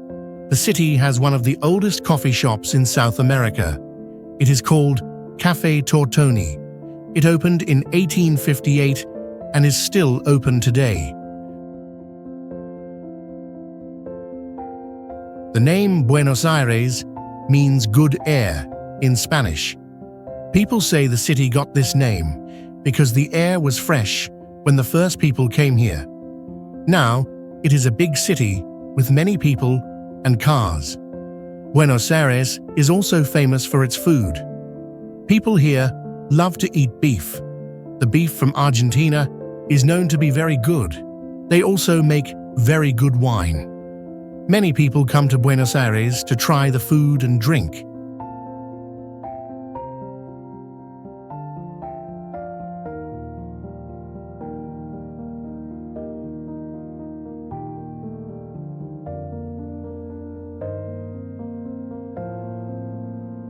Ushuaia is a special city in Argentina. It is the most southern city in the world. People call it the end of the world. Ushuaia is on an island called Tierra del Fuego. It is near the Beagle Channel. The city is between mountains and the sea. It is very beautiful. Ushuaia is famous for many things. It is close to Antarctica. Many people start their trips to Antarctica from here. The weather in Ushuaia is very cold. It snows a lot in winter. In summer, the days are very long. The sun can shine for 17 hours. In winter, the days are short. There is only 7 hours of light. The history of Ushuaia is interesting. Long ago, native people called Yamana lived here. They could live in the cold without clothes. Later, Ushuaia became a prison. The prison was called the Prison at the End of the World. Now, it is a museum. People can visit it to learn about the past. Ushuaia has many surprises. There is a train called the Train at the End of the World. It used to carry prisoners. Now, it takes tourists on rides. There is also a special post office. People send postcards from the post office at the end of the world. It's fun to get mail from such a far place. Near Ushuaia, 3 big oceans meet. They are the Atlantic Ocean, the Pacific Ocean, and the Southern Ocean. This makes the place very special for sailors and scientists. There is also a famous lighthouse near the city. Many people think it's the most southern lighthouse. In summer, people like to go on boat trips. They can see penguins and other animals. There is a national park near the city. It's called Tierra del Fuego National Park. It's the only national park in Argentina with a coast. The city is growing fast. Many tourists come here every year. They want to see the end of the world. Ushuaia is also important for Argentina. It helps the country claim part of Antarctica. Many scientists work here. They study the weather and animals.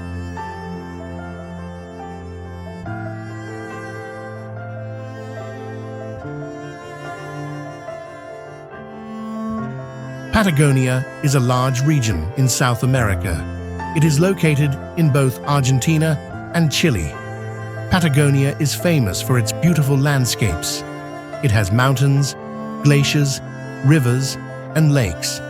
The region is very big, but not many people live there. Patagonia is well known for its natural beauty.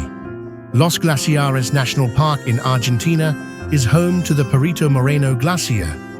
This glacier is unique because it is one of the few glaciers that is still growing.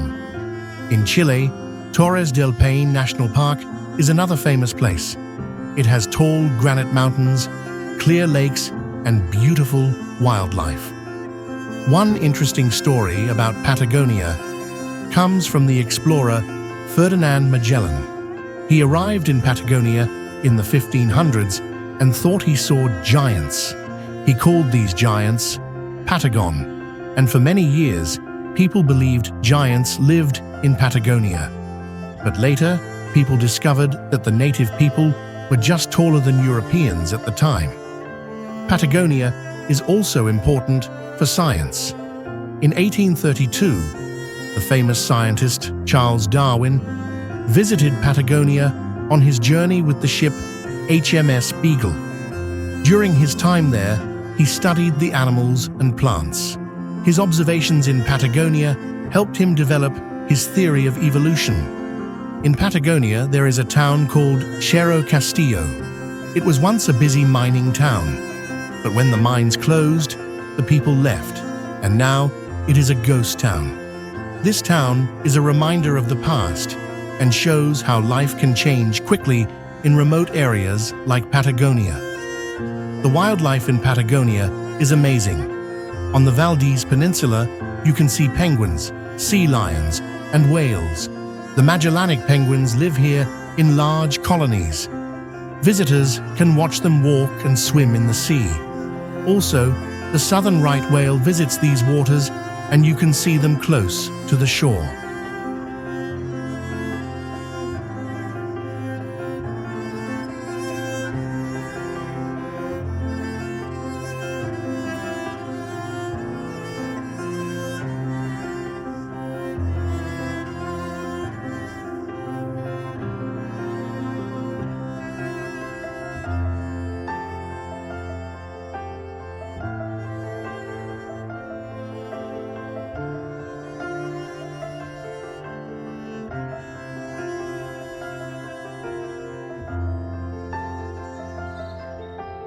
High Tauern National Park is located in Austria, in the Central Alps. This park is known for its stunning landscapes, including high mountains, deep valleys, and beautiful glaciers. The park features Austria's highest peak, the Grossglockner, which stands at 3,798 meters. This impressive mountain is famous for its majestic views and challenging climbing routes. One famous legend about the Grossglockner tells of giants who guard the mountain's treasures. Local folklore suggests that these giants are sometimes seen in the mist, especially at dawn and dusk. The park is also home to the golden eagle, a bird that was once near extinction in the Alps. Thanks to conservation efforts, these eagles have returned to the park, symbolizing successful wildlife recovery. The Schnallstaler Glacier, a remote and hidden part of the park, was used by shepherds as a refuge during harsh winters. This secret valley remains a serene and untouched place. Historically, ancient ice roads connected the park with other regions. These ice roads were vital for traders and travelers during winter months. Today, remnants of these roads can still be seen. Hightower National Park also features traditional alpine farms that have been in use for centuries.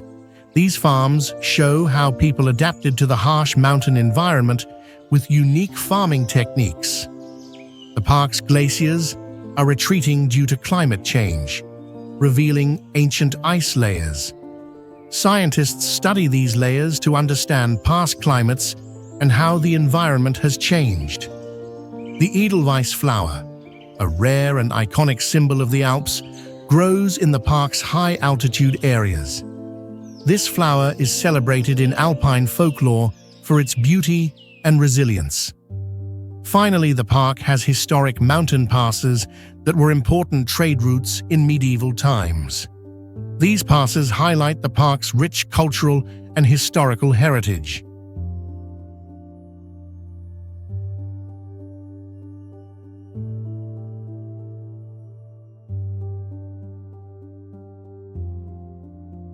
Batumi is a big city in Georgia. It is on the coast of the Black Sea. Many people visit Batumi for holidays. The city has long beaches and nice weather. There are many hotels and restaurants for visitors. Batumi has old and new buildings. The old part of the city has pretty Art Nouveau houses. The new part has tall, modern buildings. This mix of old and new makes Batumi special. The city is famous for its casinos. People call Batumi the Las Vegas of the Black Sea. There are many big casinos here, but gambling only became legal in Batumi in 2000. This is a surprising fact. Batumi has good food. You can eat traditional Georgian dishes here. The seafood is very tasty. The city also has a big port. Many ships come to Batumi. There are interesting things to see in Batumi. One is the Alphabet Tower. It is 130 meters tall. The tower shows all 33 letters of the Georgian alphabet. Visitors can go up the tower to see the whole city. Batumi has a famous garden. It is called the Batumi Botanical Garden. This garden opened in 1912. It has many rare plants from all over the world. You can see giant bamboo and old cypress trees here. There is a moving statue in Batumi. It shows Ali and Nino. They are lovers from a famous book. The metal statues are 8 meters tall. They move through each other every day at 7 p.m. This shows love between different cultures. Batumi has some world records. In 2012, the city had the biggest group dance. More than 750 couples danced the waltz at the same time. This was a Guinness World Record. In the past, Batumi was important for oil. At the start of the 1900s, it was one of the biggest oil ports in the world. The oil came from Azerbaijan. Batumi is close to Turkey. It is in a part of Georgia called Ajara. This area is where tea was first grown in Georgia. This happened in the 1800s. Now, tea is a big part of Georgian culture.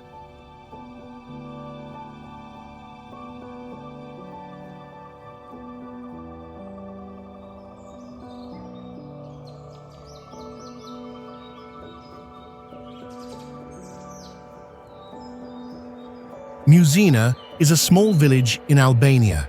It is located in the Pogradec district in the Korça region. The village is near Lake Ohrid, one of the oldest and deepest lakes in Europe. Muzina has a small population, with people mainly working in farming and small businesses. The village has a peaceful life close to nature. The community helps each other in daily activities. The people of Muzina keep many traditional customs. They celebrate folk festivals with traditional music and dances. One famous festival is the Dancing Lights, where villagers dance under bright lights. This festival brings joy and unity to the community. Muzina also has traditional houses made from local materials, showing the unique architectural style of the Korça area.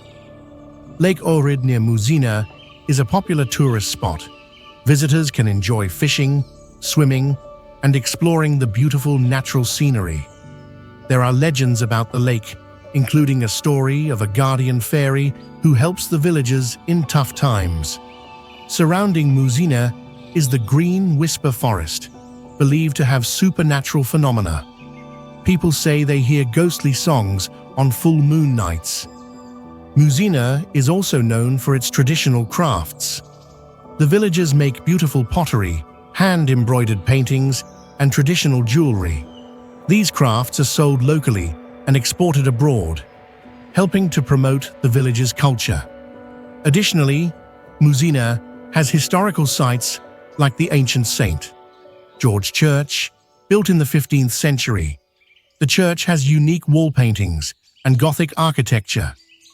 The village is growing sustainably, protecting the environment and encouraging eco-tourism. Muzina attracts visitors who want to experience authentic Albanian culture and explore its mysteries. The strong community spirit and welcoming people make Muzina a special place to visit. Whether you are interested in history, nature, or traditions, Muzina has something unique to offer.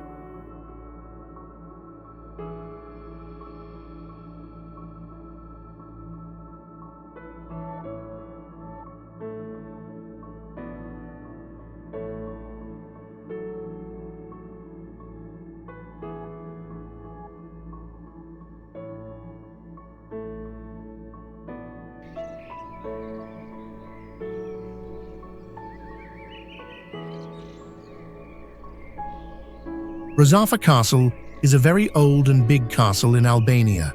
It is in the city of Shkodër. The castle sits on a high hill. From there, you can see two rivers, Buna and Drin. This castle has a long history. It started in the 4th century BC. Many people built and changed it over time. Romans, Byzantines, Venetians, and Ottomans all worked on it. Now, most of what we see is from the 14th century. Rozafa Castle has a sad story. People say a woman named Rozafa was buried alive in the walls. This was done to make the castle strong. The story says Rozafa agreed, but asked for some things. She wanted one breast out to feed her baby, one eye to see her child, one hand to touch it, and one foot to rock the cradle. Today, people say water coming from the wall is Rozafa's milk. The castle was very important in war. It was hard to attack. In 1478, the Ottoman army tried to take it. They fought for many months. The castle stayed strong, but Venice gave up in the end. Inside the castle, there are 3 big yards. Thick stone walls go around them. There is also a small museum. It shows old things found in the area. Visitors can see how people lived long ago. Rozafa Castle has some surprises. It has a clever way to collect rainwater. This was useful when enemies attacked. From the top, you can see 3 countries on a clear day: Albania, Montenegro, and Kosovo. This shows why the castle was so important. The castle is special because it has both a Catholic church and a Muslim mosque. This shows how different people lived together here. Some people think the castle has ghosts. They say they hear strange sounds at night. Today, Rozafa Castle is a famous place for tourists. Many people come to see it. They like the old buildings and the beautiful view. The castle is so important that it is on Albanian stamps and coins. It helps people remember Albania's history.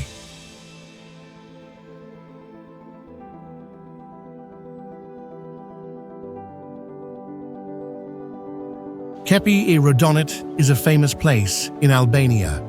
It is also called Cape of Rodon. This place is on the west coast of Albania, in Durrës. It is about 60 kilometers from Tirana, the capital city. Kepi I Rodonit is a beautiful spot where land meets the Adriatic Sea. It has nice beaches with white sand and clear blue water. The most famous thing at Kepi I Rodonit is Skanderbeg Castle. This castle was built in the 15th century by Gheorghe Castriote Skanderbeg, a national hero of Albania. He made the castle to protect the coast from Ottoman attacks. The castle is very old and interesting to see. Many tourists come to visit it. There is a cool story about how Skanderbeg chose the place for his castle. People say he threw a rock from Kruja Castle, which is 50 kilometers away. He built the castle where the rock landed. This story makes the place more exciting for visitors. Kepi I Rodunit has some secrets too. People think there is a secret tunnel from Skanderbeg Castle to Kruja Castle. No one has found it yet, but many believe it's there. Also, old things from a Byzantine church were found under the castle. This shows that people lived here long before the castle was built. In World War II, German soldiers used Kepi I Rodunit as a watching point. They chose it because it's in a good place to see the sea. This shows that Kepi I Rodunit was important in history. Today, Kepi I Rodunit is not just about old things, it's also a place for new events. People have concerts here, and they can listen to music while watching the sunset. This mix of old and new makes Kepi I Rodunit special for many people. Kepi I Rodunit is a great place to visit. It has history, nature, and fun things to do. People who like old castles, pretty views, or just relaxing on the beach will enjoy it. There's something for everyone at this beautiful Albanian place.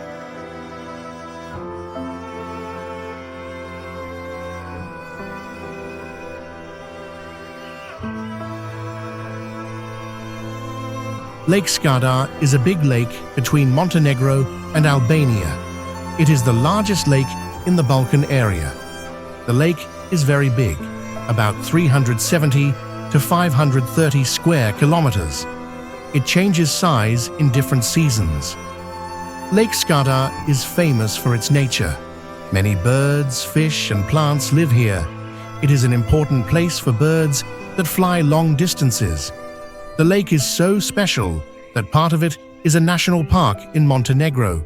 It is also a very important wetland in the world. People like to visit Lake Skadar.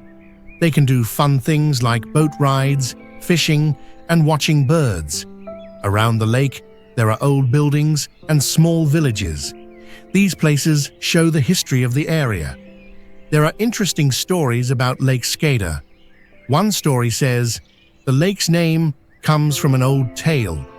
In the story, people built a fort on the lake. They had to put a ferry in the fort's base to finish it. This is just a legend, but many people know it. On the lake, there is a small island called Grimojur.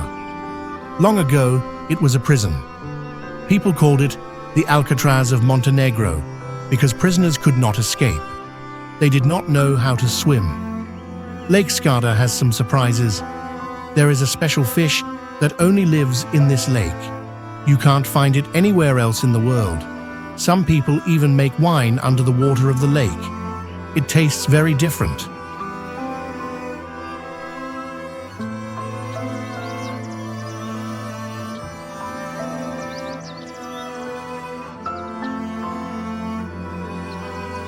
Berat is an old city in Albania. It is famous for its Ottoman buildings and beautiful views. People call it the City of 1,000 Windows because of its many houses with big windows. Berat has three main parts: Mangalem, Gorica, and Kala. Kala is a big castle on a hill. The castle is very old, from 2,400 years ago. There are many old churches and mosques in Berat. The houses in Berat are built on hills, like steps. This makes the city look very pretty. UNESCO says Berat is a World Heritage Site. This means it is very important. Berat shows us how Ottoman cities looked long ago. The city is one of the oldest in Albania. People lived here even 4,000 years ago. Berat has many interesting stories. The name Berat might mean white city in an old language. This is because the city's white houses shine on the hills. Berat was home to Onufri, a famous painter from 500 years ago. He made beautiful red colors in his paintings. In Berat, there is a very old book. It is one of the oldest Bibles in the world. It was written with silver on purple paper. Now, this special book is in a museum in Tirana, the capital of Albania. Berat has a famous stone bridge. It goes over the Osum River. The bridge connects two parts of the city. It was built 300 years ago and is very important to Berat. For a long time, Muslims and Christians lived together in Berat. You can see mosques and churches next to each other. This shows how people in Berat lived peacefully. Near Berat, people make good wine. They use a special kind of grape that only grows there. The grape is called Shesh Ibarde. During a hard time in Albania's history, many old buildings were destroyed. But Berat was lucky. The city kept its old buildings safe. This is why we can still see how beautiful old Berat was.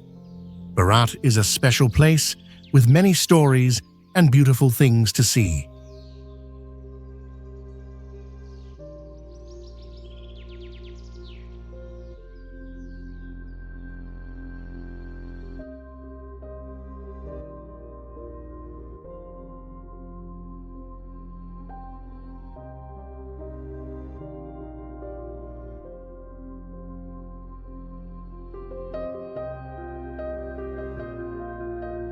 Cyberjaya City is a modern city located in Malaysia. It was established in 1997 as part of a project to create a technology hub. This city is part of the multimedia super corridor, which aims to attract technology companies and create a favorable environment for the technology industry. Cyberjaya is known for its advanced infrastructure and innovative spirit. The name Cyberjaya comes from two words. Cyber means related to technology, and Jaya means success in Malay.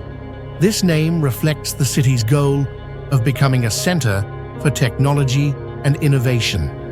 It is not just a place to work, but also a place where new ideas can grow and thrive. Cyberjaya is famous for being a smart city. It has smart transportation systems, modern buildings, and many parks. The city is designed to be friendly to the environment and encourages a healthy lifestyle. Many people choose to live in Cyberjaya because it offers a good balance of work and leisure. One interesting story about Cyberjaya is how it became the first technology hub in Malaysia. Many big companies have their offices here, which has helped Malaysia become a leader in technology in Southeast Asia. The city attracts talent from all over the world, making it a melting pot of cultures and ideas. Cyberjaya is only about 30 minutes from Kuala Lumpur, the capital city of Malaysia. This close distance allows residents to easily travel to Kuala Lumpur for work or leisure. The city's public transport system, including buses and ride-sharing services, makes it easy for people to get around. In conclusion, Cyberjaya City is a unique place that blends technology, innovation, and a healthy lifestyle. With its smart city features, close proximity to Kuala Lumpur, and commitment to education, Cyberjaya is a great example of modern urban development. The stories and facts about this city make it an exciting place to live and work.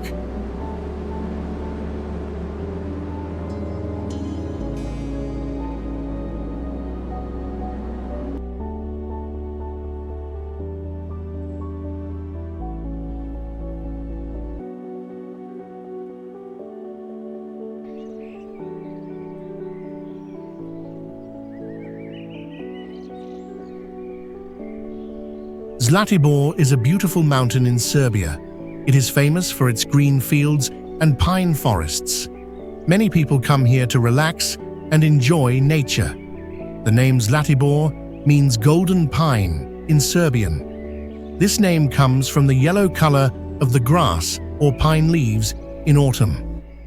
Zlatibor is a great place for outdoor activities. In summer, people can hike, ride bikes, or go horseback riding. In winter, they can ski on the snowy slopes. The air in Zlatibor is very clean and good for health. Many people believe it can help cure illnesses. There are interesting stories about Zlatibor. One story says that a Serbian king got better from a sickness after staying in Zlatibor. This made people think Zlatibor has special healing powers. Near Zlatibor, there is an old village called Sirogojno. It shows how people lived in Serbia 200 years ago.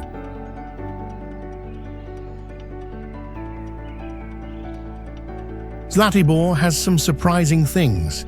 There is a fun park that looks like a town from the American Wild West. People can watch cowboy shows there. Close to Zlatibor, there is a famous lake called Uvak. The lake has a special S-shape, and rare white birds live there. One of the most exciting things in Zlatibor is the Gold Gondola. It is the longest cable car in the world, with just one cable. It takes people up to the top of a mountain called Tornik. The ride is 9 kilometers long and has beautiful views.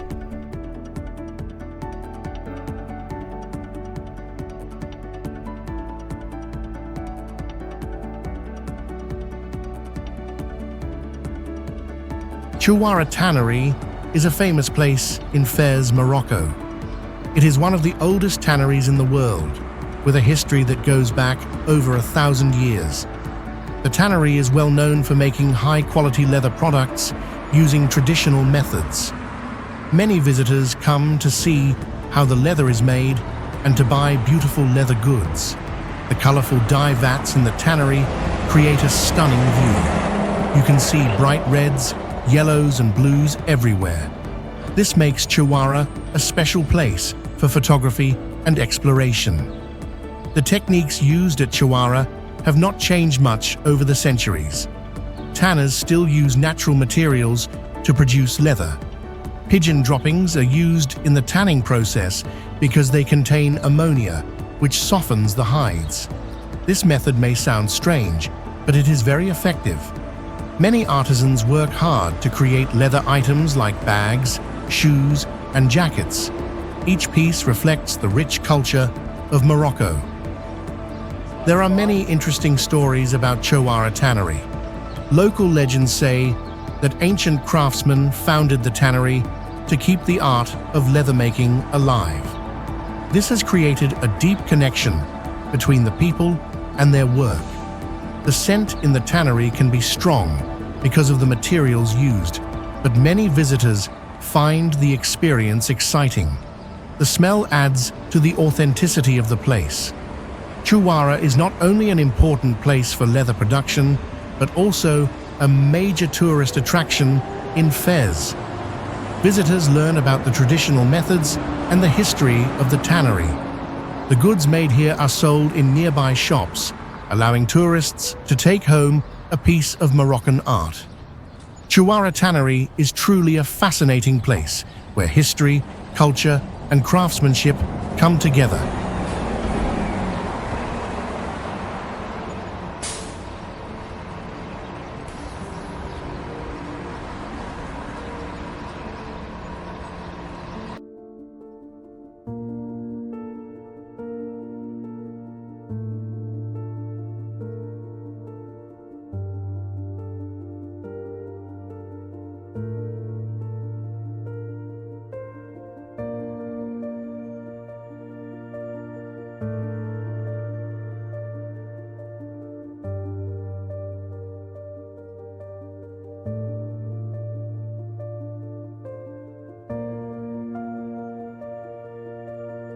Fes El Bali is a famous ancient city in Morocco. It was founded in the 8th century and is one of the best preserved medieval cities in the world. Fes El Bali is known for its narrow streets, beautiful architecture, and rich culture. The city is a UNESCO World Heritage Site, attracting many visitors every year. One of the most important places in Fes El Bali is Al Qarawiyyin University. This university is the oldest in the world, established in 859 by Fatima al-Fihri. It is a center for Islamic education and attracts many students. The university has a long history of learning and culture. Fes El Bali is also famous for its vibrant souks. These markets sell various handmade crafts, spices, and leather goods. The leather tanneries are particularly interesting. Visitors can see the traditional process of leather making. The bright colors of the dyed leather create a beautiful view. The architecture in Fes El Bali is unique and stunning. Many buildings have intricate designs and beautiful tiles. The narrow, winding streets create a maze-like feeling. This design helps keep the buildings cool in the hot summer months. Each corner reveals something new and exciting. Fes El Bali has many stories and legends. The city has been a center of culture and trade for centuries. Many local craftspeople take great pride in their work. Each handmade item tells a story about the city's history and traditions. Visitors can discover these stories while exploring the markets. In addition to crafts, Fes El Bali is known for its music. The city has a rich musical culture, with many festivals celebrating local artists. Traditional music can be heard in the streets, creating a lively atmosphere. Fes El Bali is a place full of history, culture, and mystery.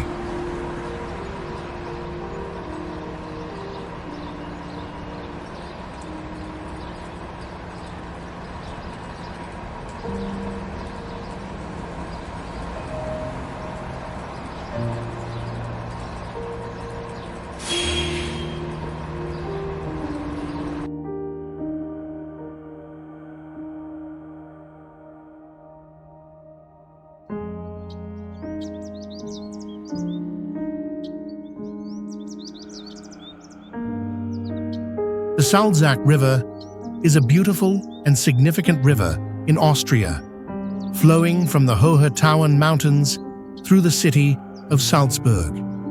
It is famous for its clear blue waters and the stunning views of the surrounding mountains.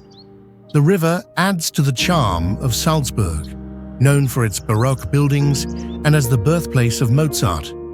Visitors often enjoy the scenic walks along the riverbanks, where the reflections of the mountains and historic architecture create a picturesque setting.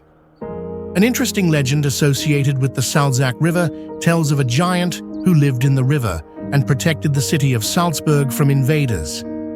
This mythical giant adds a touch of mystery to the river's history. Mozart, inspired by the beauty of the Salzach River, composed some of his music while gazing at the river's tranquil waters and majestic views. The Salzach River has also faced challenges like floods. In 1954, a severe flood caused significant damage to Salzburg. To manage these risks, flood control measures were implemented. The river was famously featured in The Sound of Music, showcasing its scenic beauty and the surrounding city. The Salzach River is lined with historical landmarks, such as the Hohensalzburg Fortress and Salzburg Cathedral. These landmarks, combined with the river's beauty and cultural importance, make the Salzach a key attraction in Salzburg. The river continues to be a beloved part of the city's heritage and a popular destination for tourists.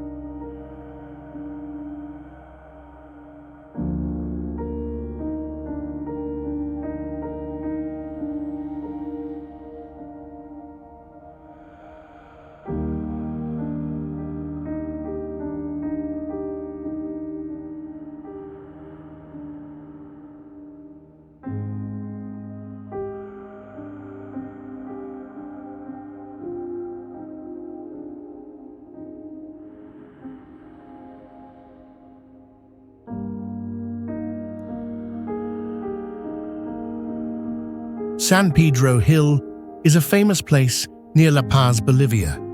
This hill is known for its beautiful views of the city and the Andes Mountains. Visitors can see the snow-capped Illimani Mountain, which is very impressive. The hill is a great spot for hiking and enjoying nature. Many people like to visit San Pedro Hill to take pictures and explore the area. One interesting part of San Pedro Hill is the San Pedro Prison. This prison is famous because it is like a small town inside. Inmates can live with their families and run businesses.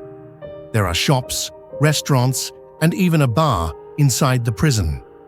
This self-governing system is very unique and attracts attention from people around the world. Many stories about life in the prison are surprising and sometimes strange. San Pedro Hill also has a rich history connected to the indigenous Aymara people. They have lived in this area for many centuries. The Aymara people believe that the mountains are sacred. They perform rituals and celebrations to honor their connection to the land. Visitors can learn about these traditions and the culture of the Aymara people when they visit the hill. The hiking trails around San Pedro Hill are perfect for nature lovers.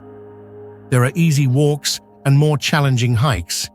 Each trail offers different experiences with beautiful landscapes. Hikers can see various plants and animals that are unique to this high-altitude environment. For example, the Andean condor can sometimes be spotted in the sky. San Pedro Hill is a place where nature, culture, and history come together. The combination of stunning views, unique stories, and rich traditions makes it a fascinating destination. Whether you want to hike, take photos, or learn about the local culture, San Pedro Hill has something for everyone. It is truly a special place in Bolivia.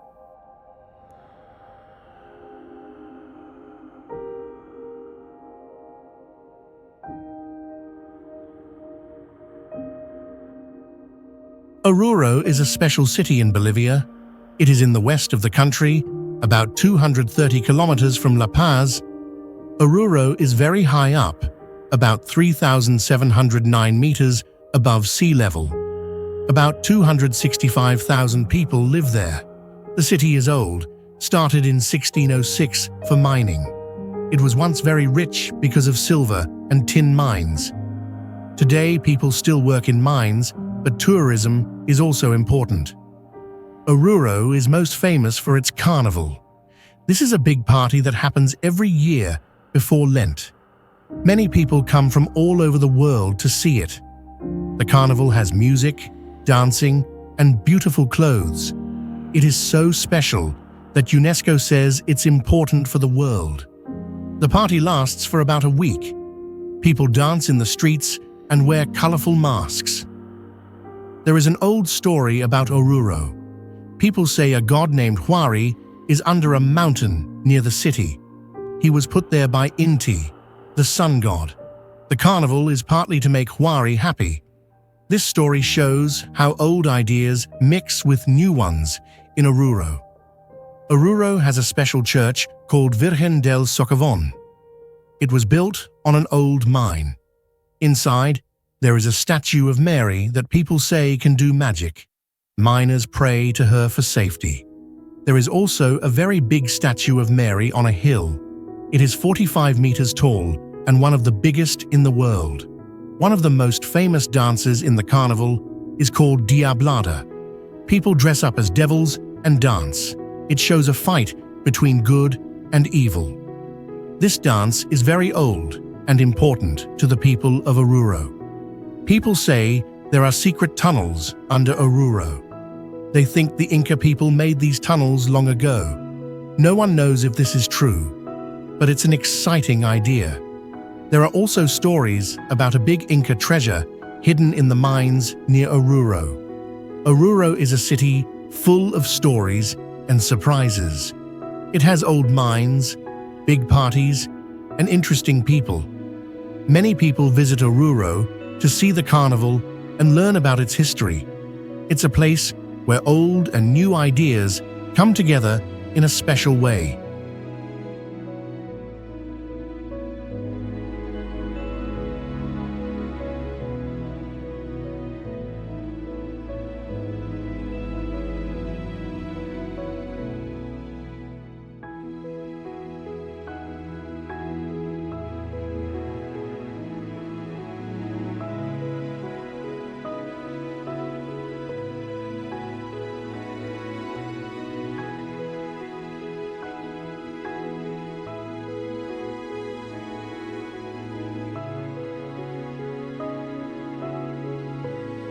Lake Titicaca is a special place in South America.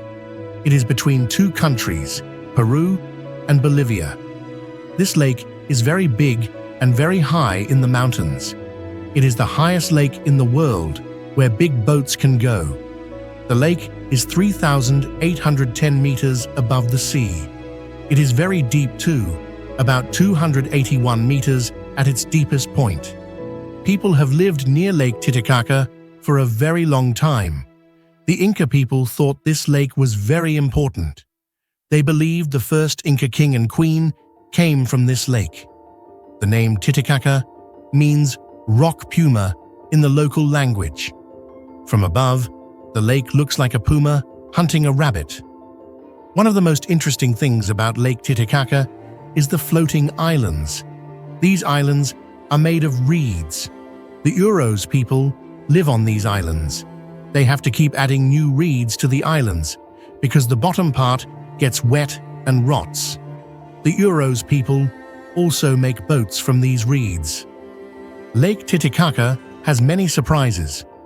In the year 2000, people found an old city under the water. This city is maybe 1,000 to 1,500 years old. No one knows who built it.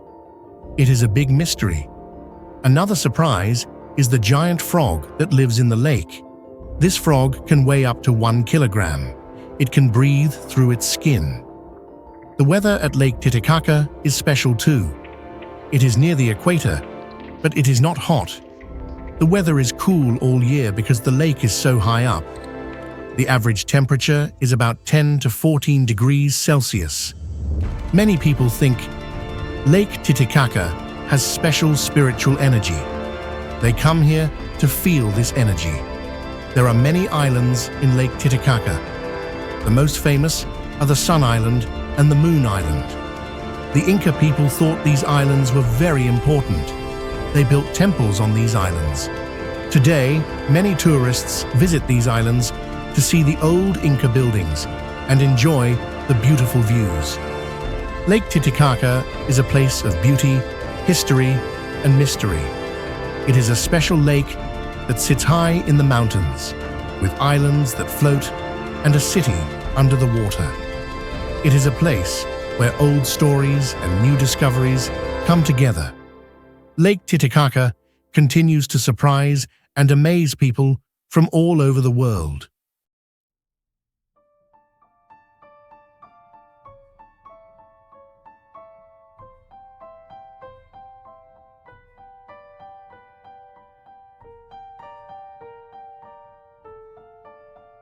The obelisk of Buenos Aires is one of the most famous landmarks in Argentina.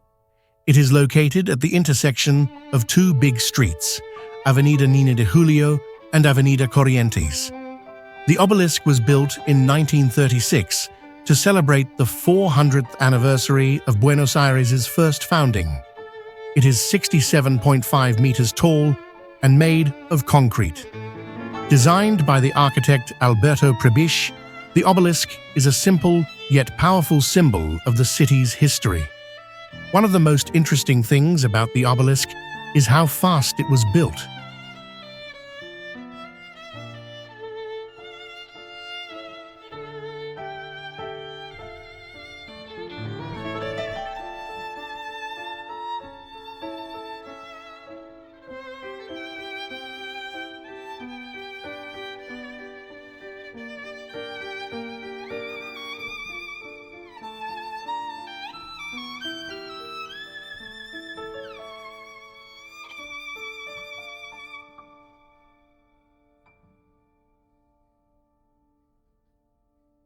construction only took 31 days, which was very quick for such a large structure.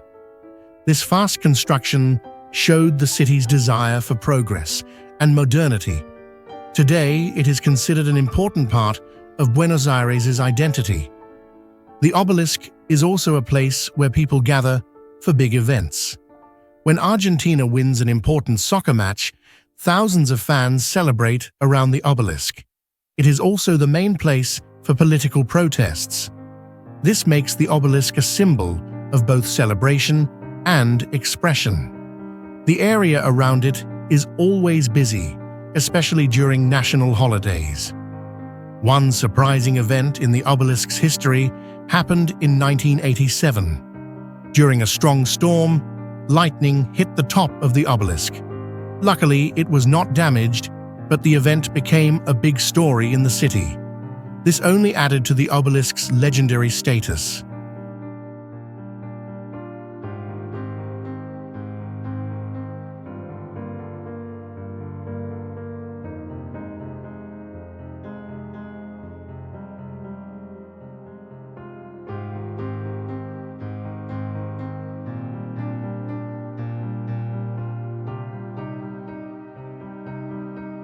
At first, not everyone liked the obelisk.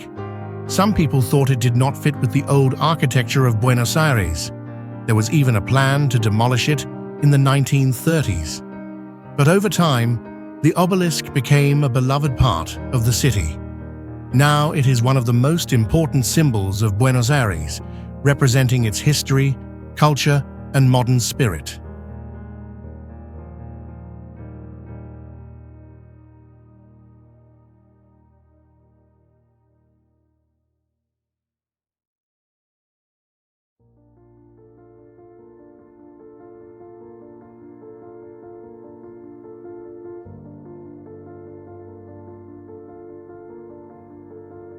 Bariloche is a beautiful city in Argentina. It is located in the Patagonia region, near the Andes Mountains and beside the big lake called Nahuel Huapi. Bariloche is part of Nahuel Huapi National Park, which is full of forests, mountains, and clear lakes. Many tourists come to Bariloche because of its stunning nature and outdoor activities like hiking and skiing. One of the most famous things about Bariloche is Cerro Cathedral, a large ski resort. It is one of the biggest ski resorts in South America. In the winter, from June to September, many people come here to enjoy skiing and snowboarding. The resort has more than 120 kilometers of slopes, perfect for both beginners and expert skiers. Bariloche is also known as the chocolate capital of Argentina. Many people visit its famous Maita Street in Chuy to buy delicious chocolate. The city has many chocolate shops, and each year they celebrate the Chocolate Festival.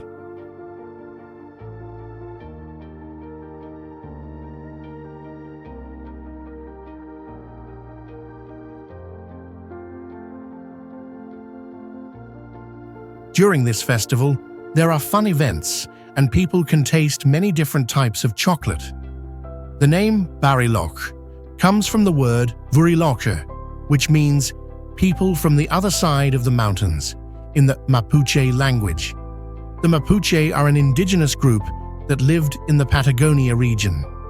They use the Andes Mountains as a secret path to travel between Argentina and Chile. This is one of the interesting facts about the city's history.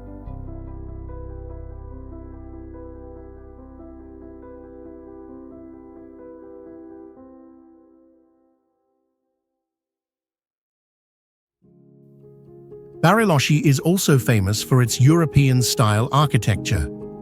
In the early 1900s, many immigrants from Germany, Switzerland, and Austria came to live here. They brought their culture, and you can see it in the wooden houses and buildings.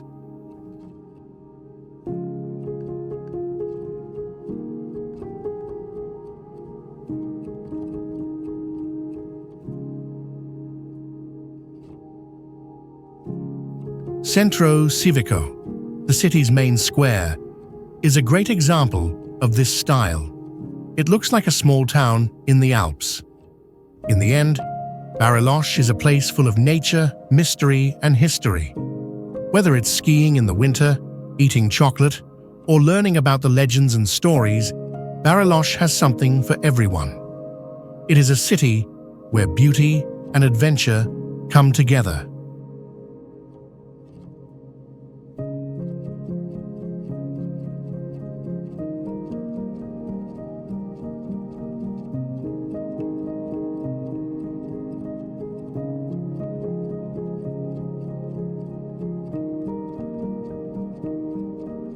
Melbourne is a vibrant city in Australia, located in the state of Victoria.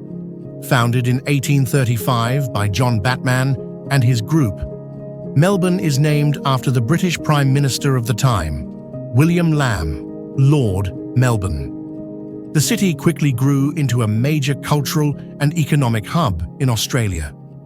Melbourne is known for its rich culture and art scene. It is often called the cultural capital of Australia. The city has many art galleries and museums, including the National Gallery of Victoria and the Melbourne Museum. These places showcase amazing art and history from different times and cultures. One interesting fact about Melbourne is its famous laneways. The city's laneways are filled with colourful street art and graffiti. Places like Hosier Lane and AC/DC Lane are popular spots for art lovers and tourists. These hidden alleys show the creative spirit of Melbourne. Melbourne is also famous for its food scene. The city has a variety of restaurants and cafes offering different types of cuisine. The Queen Victoria Market is a must-visit spot for food enthusiasts. It has been open since 1878 and offers fresh produce, unique products, and delicious foods. Sports are very important in Melbourne. The city hosts the Australian Open, a major tennis event that attracts top players from around the world. Melbourne Park, where the Australian Open takes place, becomes very lively during the tournament. It is a time when the city buzzes with excitement and energy. Another unique aspect of Melbourne is its historic tram system. Melbourne was one of the first cities in the world to use electric trams, starting in 1885. The tram system is still a major part of the city's public transportation, providing an easy way to explore Melbourne. Melbourne's laneways, rich food culture, and significant role in sports and arts make it a fascinating city to visit.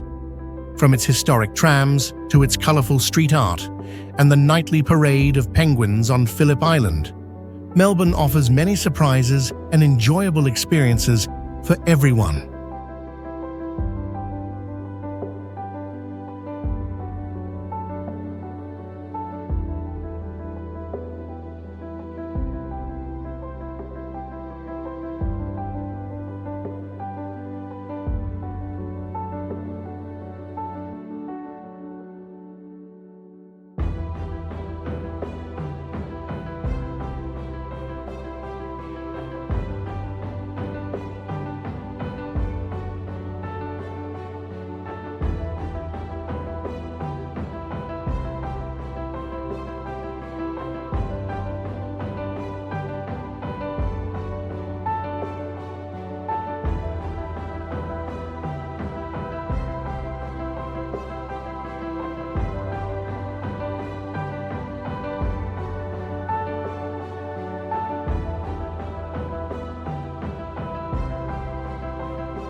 Druskininkai is a famous town in Lithuania. It is in the south of the country, near Poland and Belarus. People know it for its healing waters and spas. The name Druskininkai comes from the Lithuanian word for salt. This is because the town has many salt springs. Long ago, a big leader named Vytautas found these springs by accident. He drank the water and thought it tasted strange.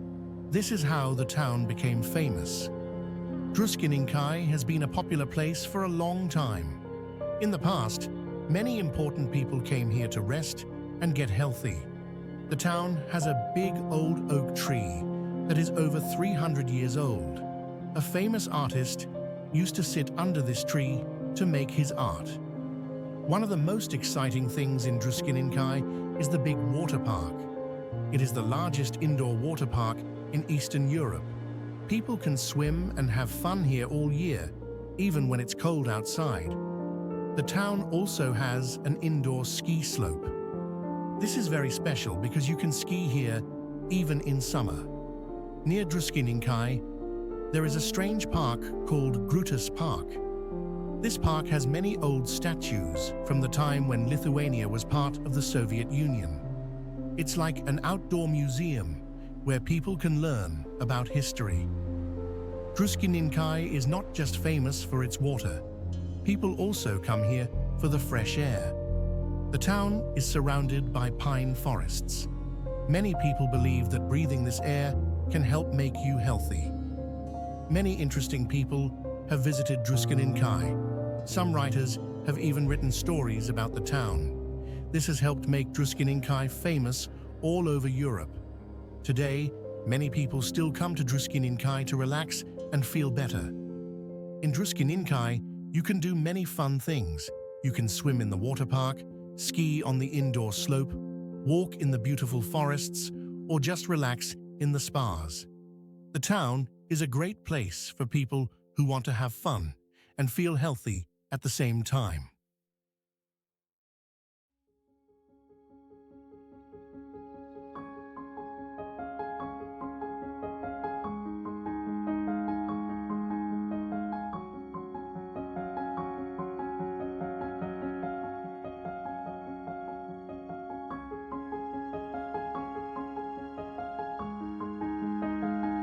Magar is a charming village located in Malta. It is known for its beautiful harbor, which connects Malta to the nearby island of Gozo. The harbor has been important for trade and transportation for many years. Today, many boats come and go, bringing tourists and locals to explore the islands. The waterfront offers stunning views of the Mediterranean Sea. The village is surrounded by fertile countryside, making it an agricultural hub. Local farmers grow many fruits and vegetables, such as tomatoes, artichokes, and grapes. Magar is also famous for its local wines. Visitors can enjoy wine tastings and see how the wine is made. This connection to agriculture is a significant part of the village's identity. Magar is well known for its cultural festivals. One of the biggest events is the Feast of the Assumption of Mary, celebrated in August. This festival features parades, music, fireworks, and delicious food. The entire community comes together to celebrate, creating a joyful atmosphere. Visitors can experience the rich traditions and hospitality of the locals during this time. The Church of St. Mary is a key landmark in Magar. It has beautiful Baroque architecture and stunning decorations inside. The church plays an important role in the community and hosts many religious events. People come here to pray and celebrate special occasions. The church is a symbol of faith and unity in the village. Local legends add an interesting layer to Magar's history. One tale tells of spirits haunting the nearby cliffs, said to belong to sailors lost at sea.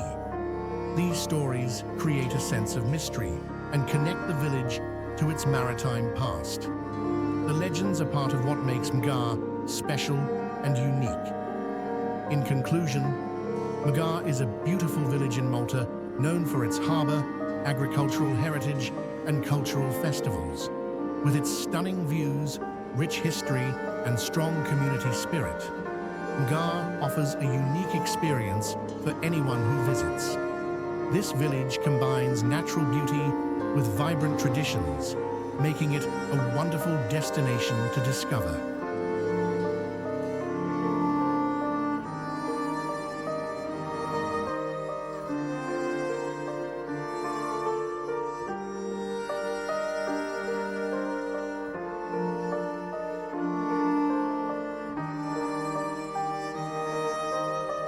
Brisbane is a vibrant city located in Queensland, Australia. It is the largest city in the state and known for its warm climate and lively atmosphere. Brisbane is a city that offers many attractions and interesting stories. One of the most famous landmarks in Brisbane is the Story Bridge. This bridge was opened in 1940 and named after Andrew Baxter Story, a well-known contractor. The Story Bridge is not just a way to cross the Brisbane River.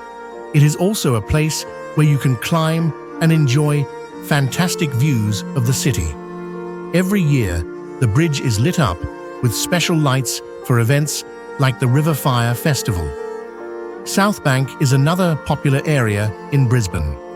This part of the city was once an industrial zone, but was transformed after the World Expo '88. Now South Bank is a beautiful parkland with a man-made beach called Streets Beach. This beach is unique because it is the only artificial beach in Australia, offering a great place to relax and enjoy the sunshine. Brisbane has a rich history. The city is named after the Brisbane River, which itself was named after Sir Thomas Brisbane, a governor of New South Wales. Brisbane began as a penal colony in 1824 and has grown into a thriving metropolis. You can learn about its history at the Brisbane City Hall, a historic building that also hosts various events and exhibitions. Another interesting fact is that Brisbane is home to the Anzac Square. This memorial honours Australian soldiers who died in wars. The square features a statue and is an important place for remembering the nation's military history. The memorial was completed in 1930 and stands as a tribute to the bravery and sacrifice of the soldiers. Overall, Brisbane is a city full of surprises and interesting stories. From the iconic Story Bridge and the beautiful South Bank to the historical Brisbane City Hall and the peaceful Botanic Gardens, there is something for everyone to enjoy. The city's rich history and unique attractions make it a fascinating place to explore.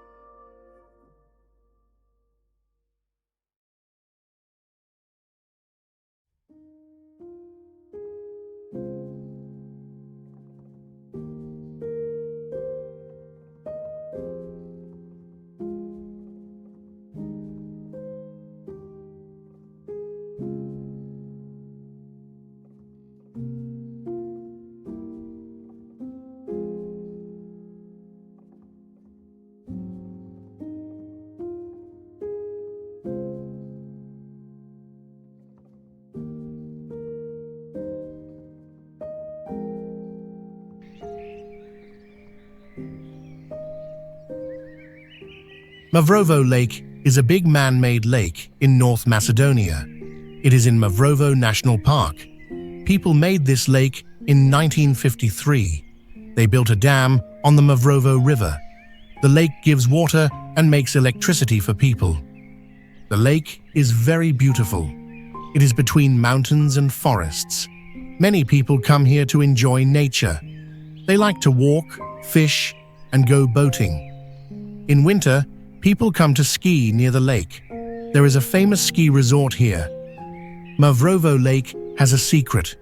Under the water, there is an old church. It is called St. Nicholas Church. Sometimes, when the water is low, people can see the top of the church. It looks very mysterious. Many people come to take photos of this special site.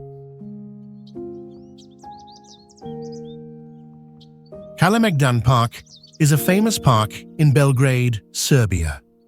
It is located at the meeting point of the Sava and Danube rivers.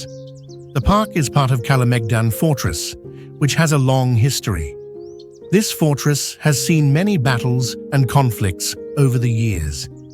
It was important for different empires like the Romans and Ottomans. Kalemegdan Park is a great place to learn about history and enjoy nature. One of the most famous sites in Kalemegdan Park is the Victor Monument. This statue stands tall at 14 meters and shows a soldier holding a sword. The monument was built in 1928 to celebrate Serbia's victories in the Balkan Wars. Many people visit to take photos and admire the views from this spot.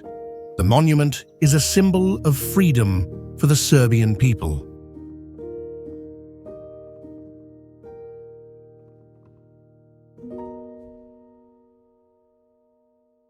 Currimundi Lake is a special place in Australia.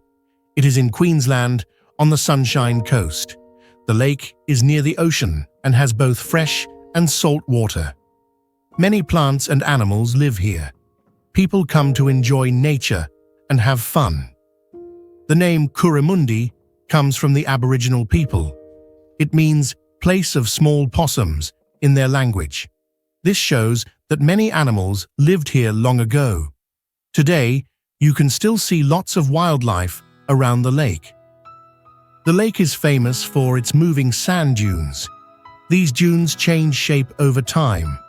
It's like the land is always moving. This makes the area look different every time you visit. It's very exciting for visitors to see. Currimundi Lake is special because it connects to the ocean. Sometimes sand blocks this connection. In the past, local people would open it by hand. It was a big community event. Everyone worked together to help the lake. Many birds visit Currimundi Lake. Some fly from far away to live here for a while. People who like to watch birds love to come here. They can see many different types of birds in one place. There is a funny story about the lake. Some people say a crocodile lives in it, but no one has ever seen it. It's probably just a made-up story, but it makes the lake more mysterious and fun. People found old tools near the lake. These tools belonged to Aboriginal people who lived here long ago. This shows that the lake has been important for a very long time. It has a rich history. Today, Currimundi Lake is a protected area. People work hard to keep it clean and safe for animals. There are many events at the lake, like beach cleanups and music festivals. The lake is very important to the local community. Currimundi Lake is a beautiful and interesting place. It has clear water, many animals, and fun stories. Whether you like nature, history, or just want to have fun, Currimundi Lake is a great place to visit in Australia.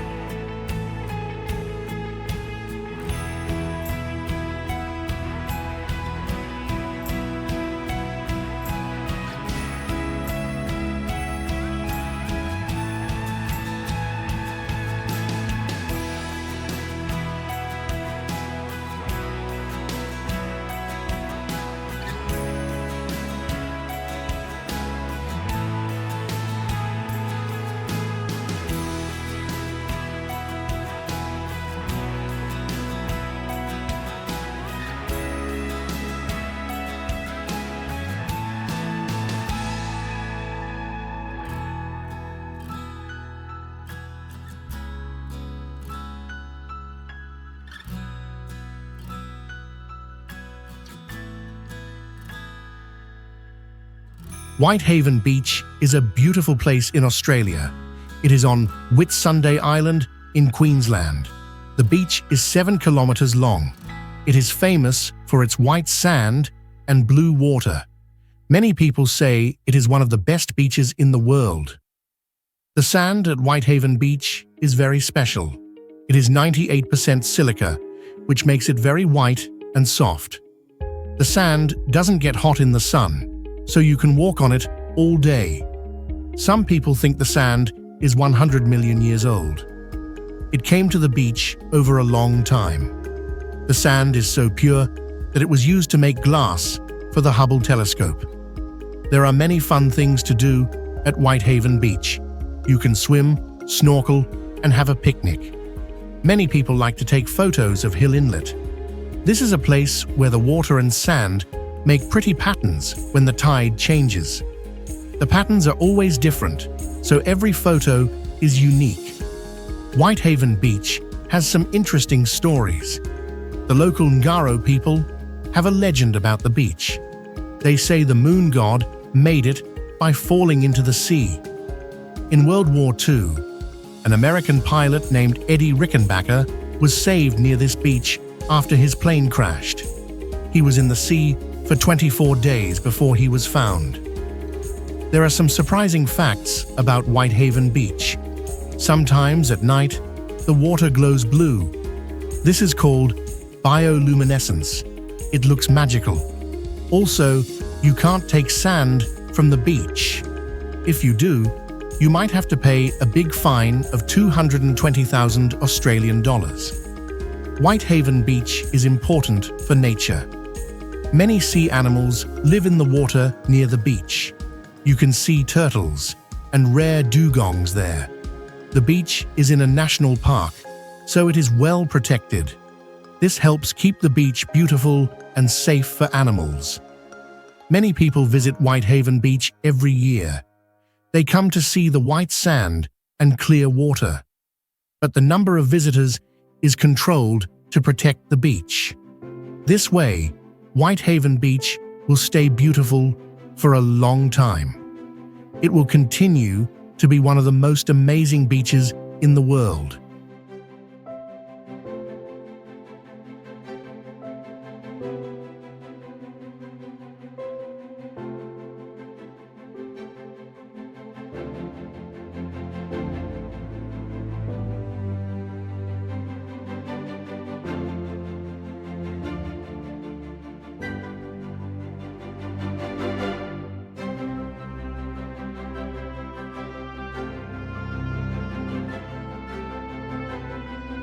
Uluru is a famous place in Australia. It is a big rock in the middle of the country. Many people visit Uluru every year. The rock is very old and special. Uluru is very tall and big. It is 348 meters high. You can walk around it in about 3 hours. The rock is red and changes color during the day. At sunset, it looks very beautiful. The Anangu people are the owners of Uluru. They have many stories about the rock. One story says that Uluru was made by magic animals long ago. The Anangu people think Uluru is a holy place. There are many interesting facts about Uluru. Most of the rock is underground. Only a small part is above the ground. After rain, waterfalls appear on the rock. This is very rare and pretty. Uluru has many animals and plants. They live in a dry place, but they can survive. Some animals and plants only live near Uluru. This makes the place very special for nature. In the past, people could climb Uluru. Now, it is not allowed. This is to respect the Anangu people and to keep the rock safe. Visitors can walk around Uluru and learn about its history. There are old paintings in caves around Uluru. These paintings are very old. They show the history of the Anangu people. Visitors can see some of these paintings and learn about the culture. Uluru has two names. The other name is Ayers Rock. This name was given by a man called William Gosser in 1873. But now, most people use the name Uluru because it is the original name. Uluru is a very important place in Australia. It shows the beauty of nature and the rich culture of the Anangu people. Many people from all over the world come to see this amazing rock.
Zsigmondytún is a beautiful gorge located in the Kaprun Valley in Austria.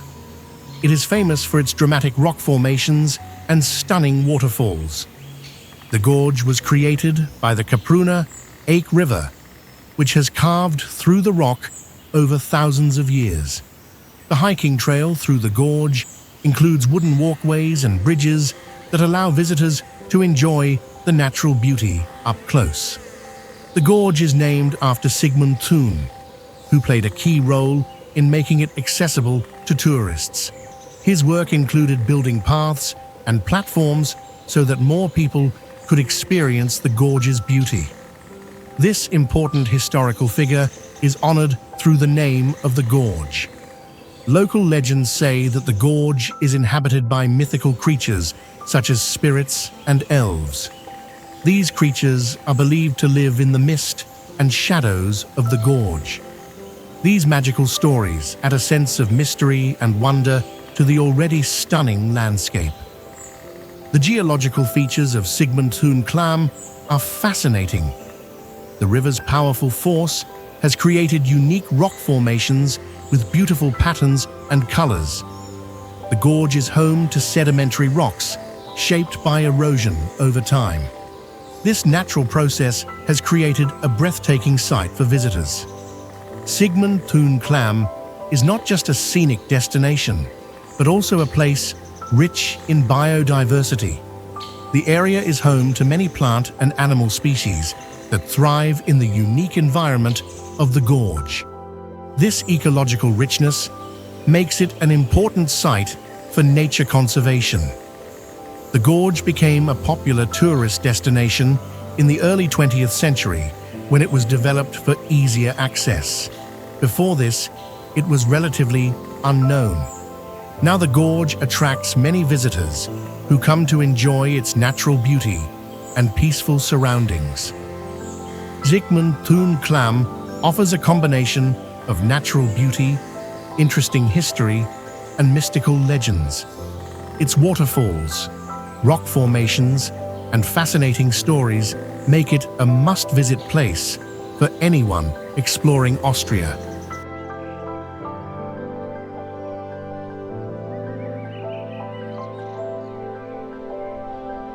Gossau is a stunning lake located in the Salzkammergut region of Austria. It is nestled at the foot of the impressive Dachstein Mountains. The lake is renowned for its crystal-clear, turquoise waters and the spectacular reflections of the surrounding peaks. The views are especially breathtaking during sunrise and sunset, making it a favorite spot for photographers.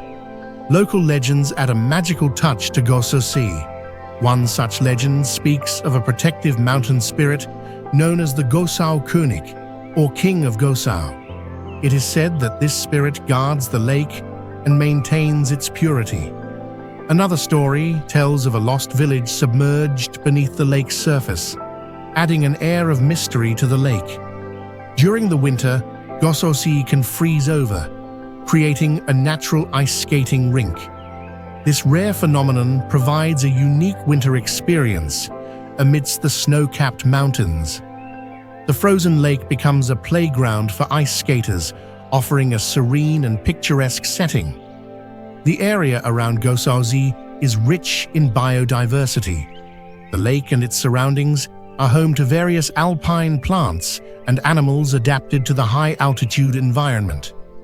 The natural beauty of the region is complemented by its historical significance, as the Salzkammergut region has a long history of salt mining. The nearby town of Hallstatt is famous for its ancient salt mines, connecting Gossau to this historical heritage. With its stunning scenery, fascinating legends, and unique winter activities, Gossau is a captivating destination in Austria. Its clear waters, dramatic mountain reflections, and cultural significance make it a remarkable place to visit.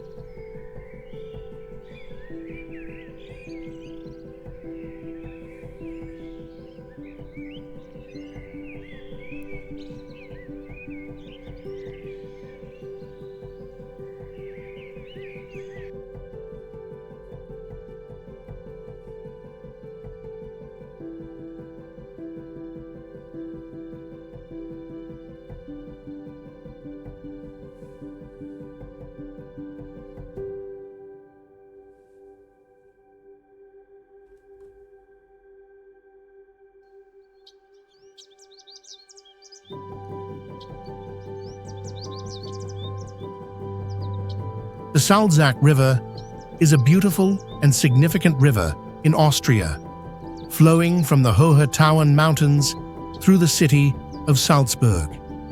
It is famous for its clear blue waters and the stunning views of the surrounding mountains. The river adds to the charm of Salzburg, known for its Baroque buildings and as the birthplace of Mozart. Visitors often enjoy the scenic walks along the riverbanks, where the reflections of the mountains and historic architecture create a picturesque setting. An interesting legend associated with the Salzach River tells of a giant who lived in the river and protected the city of Salzburg from invaders. This mythical giant adds a touch of mystery to the river's history. Mozart, inspired by the beauty of the Salzach River, composed some of his music while gazing at the river's tranquil waters and majestic views. The Salzach River has also faced challenges like floods. In 1954, a severe flood caused significant damage to Salzburg. To manage these risks, flood control measures were implemented. The river was famously featured in The Sound of Music, showcasing its scenic beauty and the surrounding city. The Salzach River is lined with historical landmarks, such as the Hohensalzburg Fortress and Salzburg Cathedral. These landmarks, combined with the river's beauty and cultural importance, make the Salzach a key attraction in Salzburg. The river continues to be a beloved part of the city's heritage and a popular destination for tourists.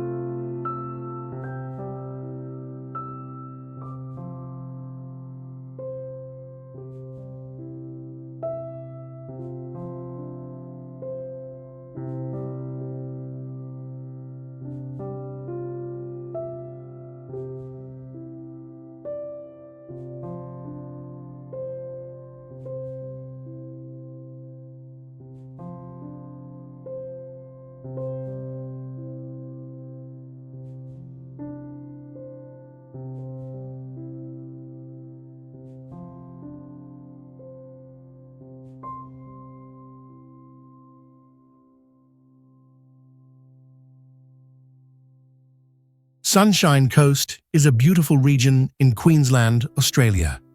It is located north of Brisbane and is famous for its beaches, national parks, and relaxed lifestyle.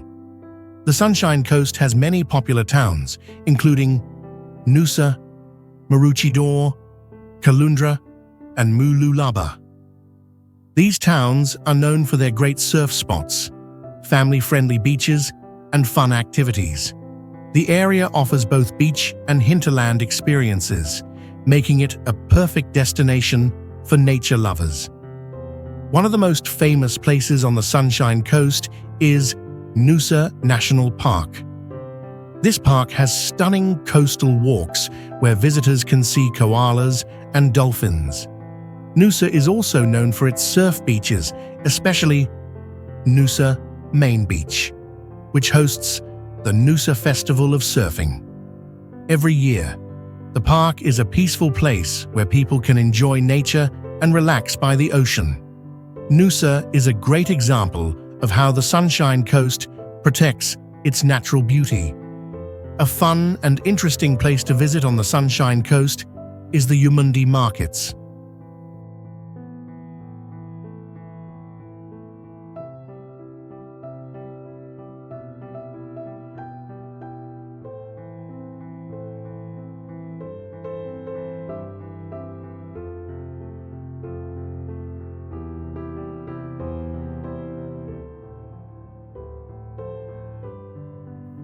These markets started in 1979 with only a few stalls, but have grown to over 600 stalls today. The market is famous for its local art, handmade crafts, and delicious food. It's a great place to meet local artists and enjoy live music.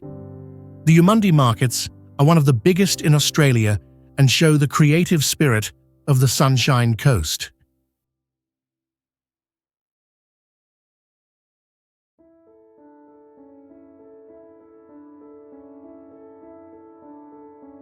The Sunshine Coast is a place full of natural beauty, interesting stories, and exciting activities.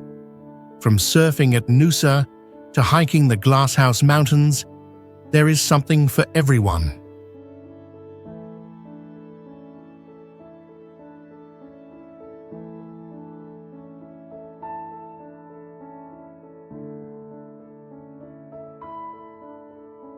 The region's rich Aboriginal history and conservation efforts make it a special destination for tourists.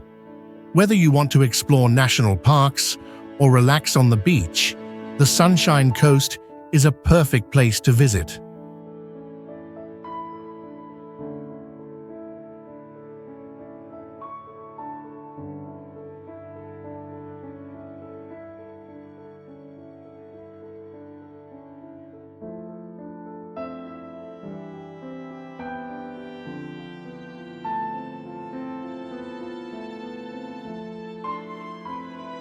Ayers Rock, also called Uluru, is a famous place in Australia.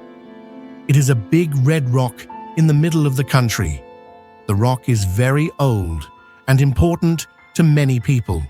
Uluru is very big. It is 348 meters tall above the ground. But did you know that most of the rock is under the ground? Scientists think that 2/3 of Uluru is hidden underground. The rock goes down about 6 kilometers deep. That's a lot of rock we can't see. This special rock changes color. In the morning and evening, it looks very red. During the day, it can be brown or orange. Many people like to watch Uluru change colors.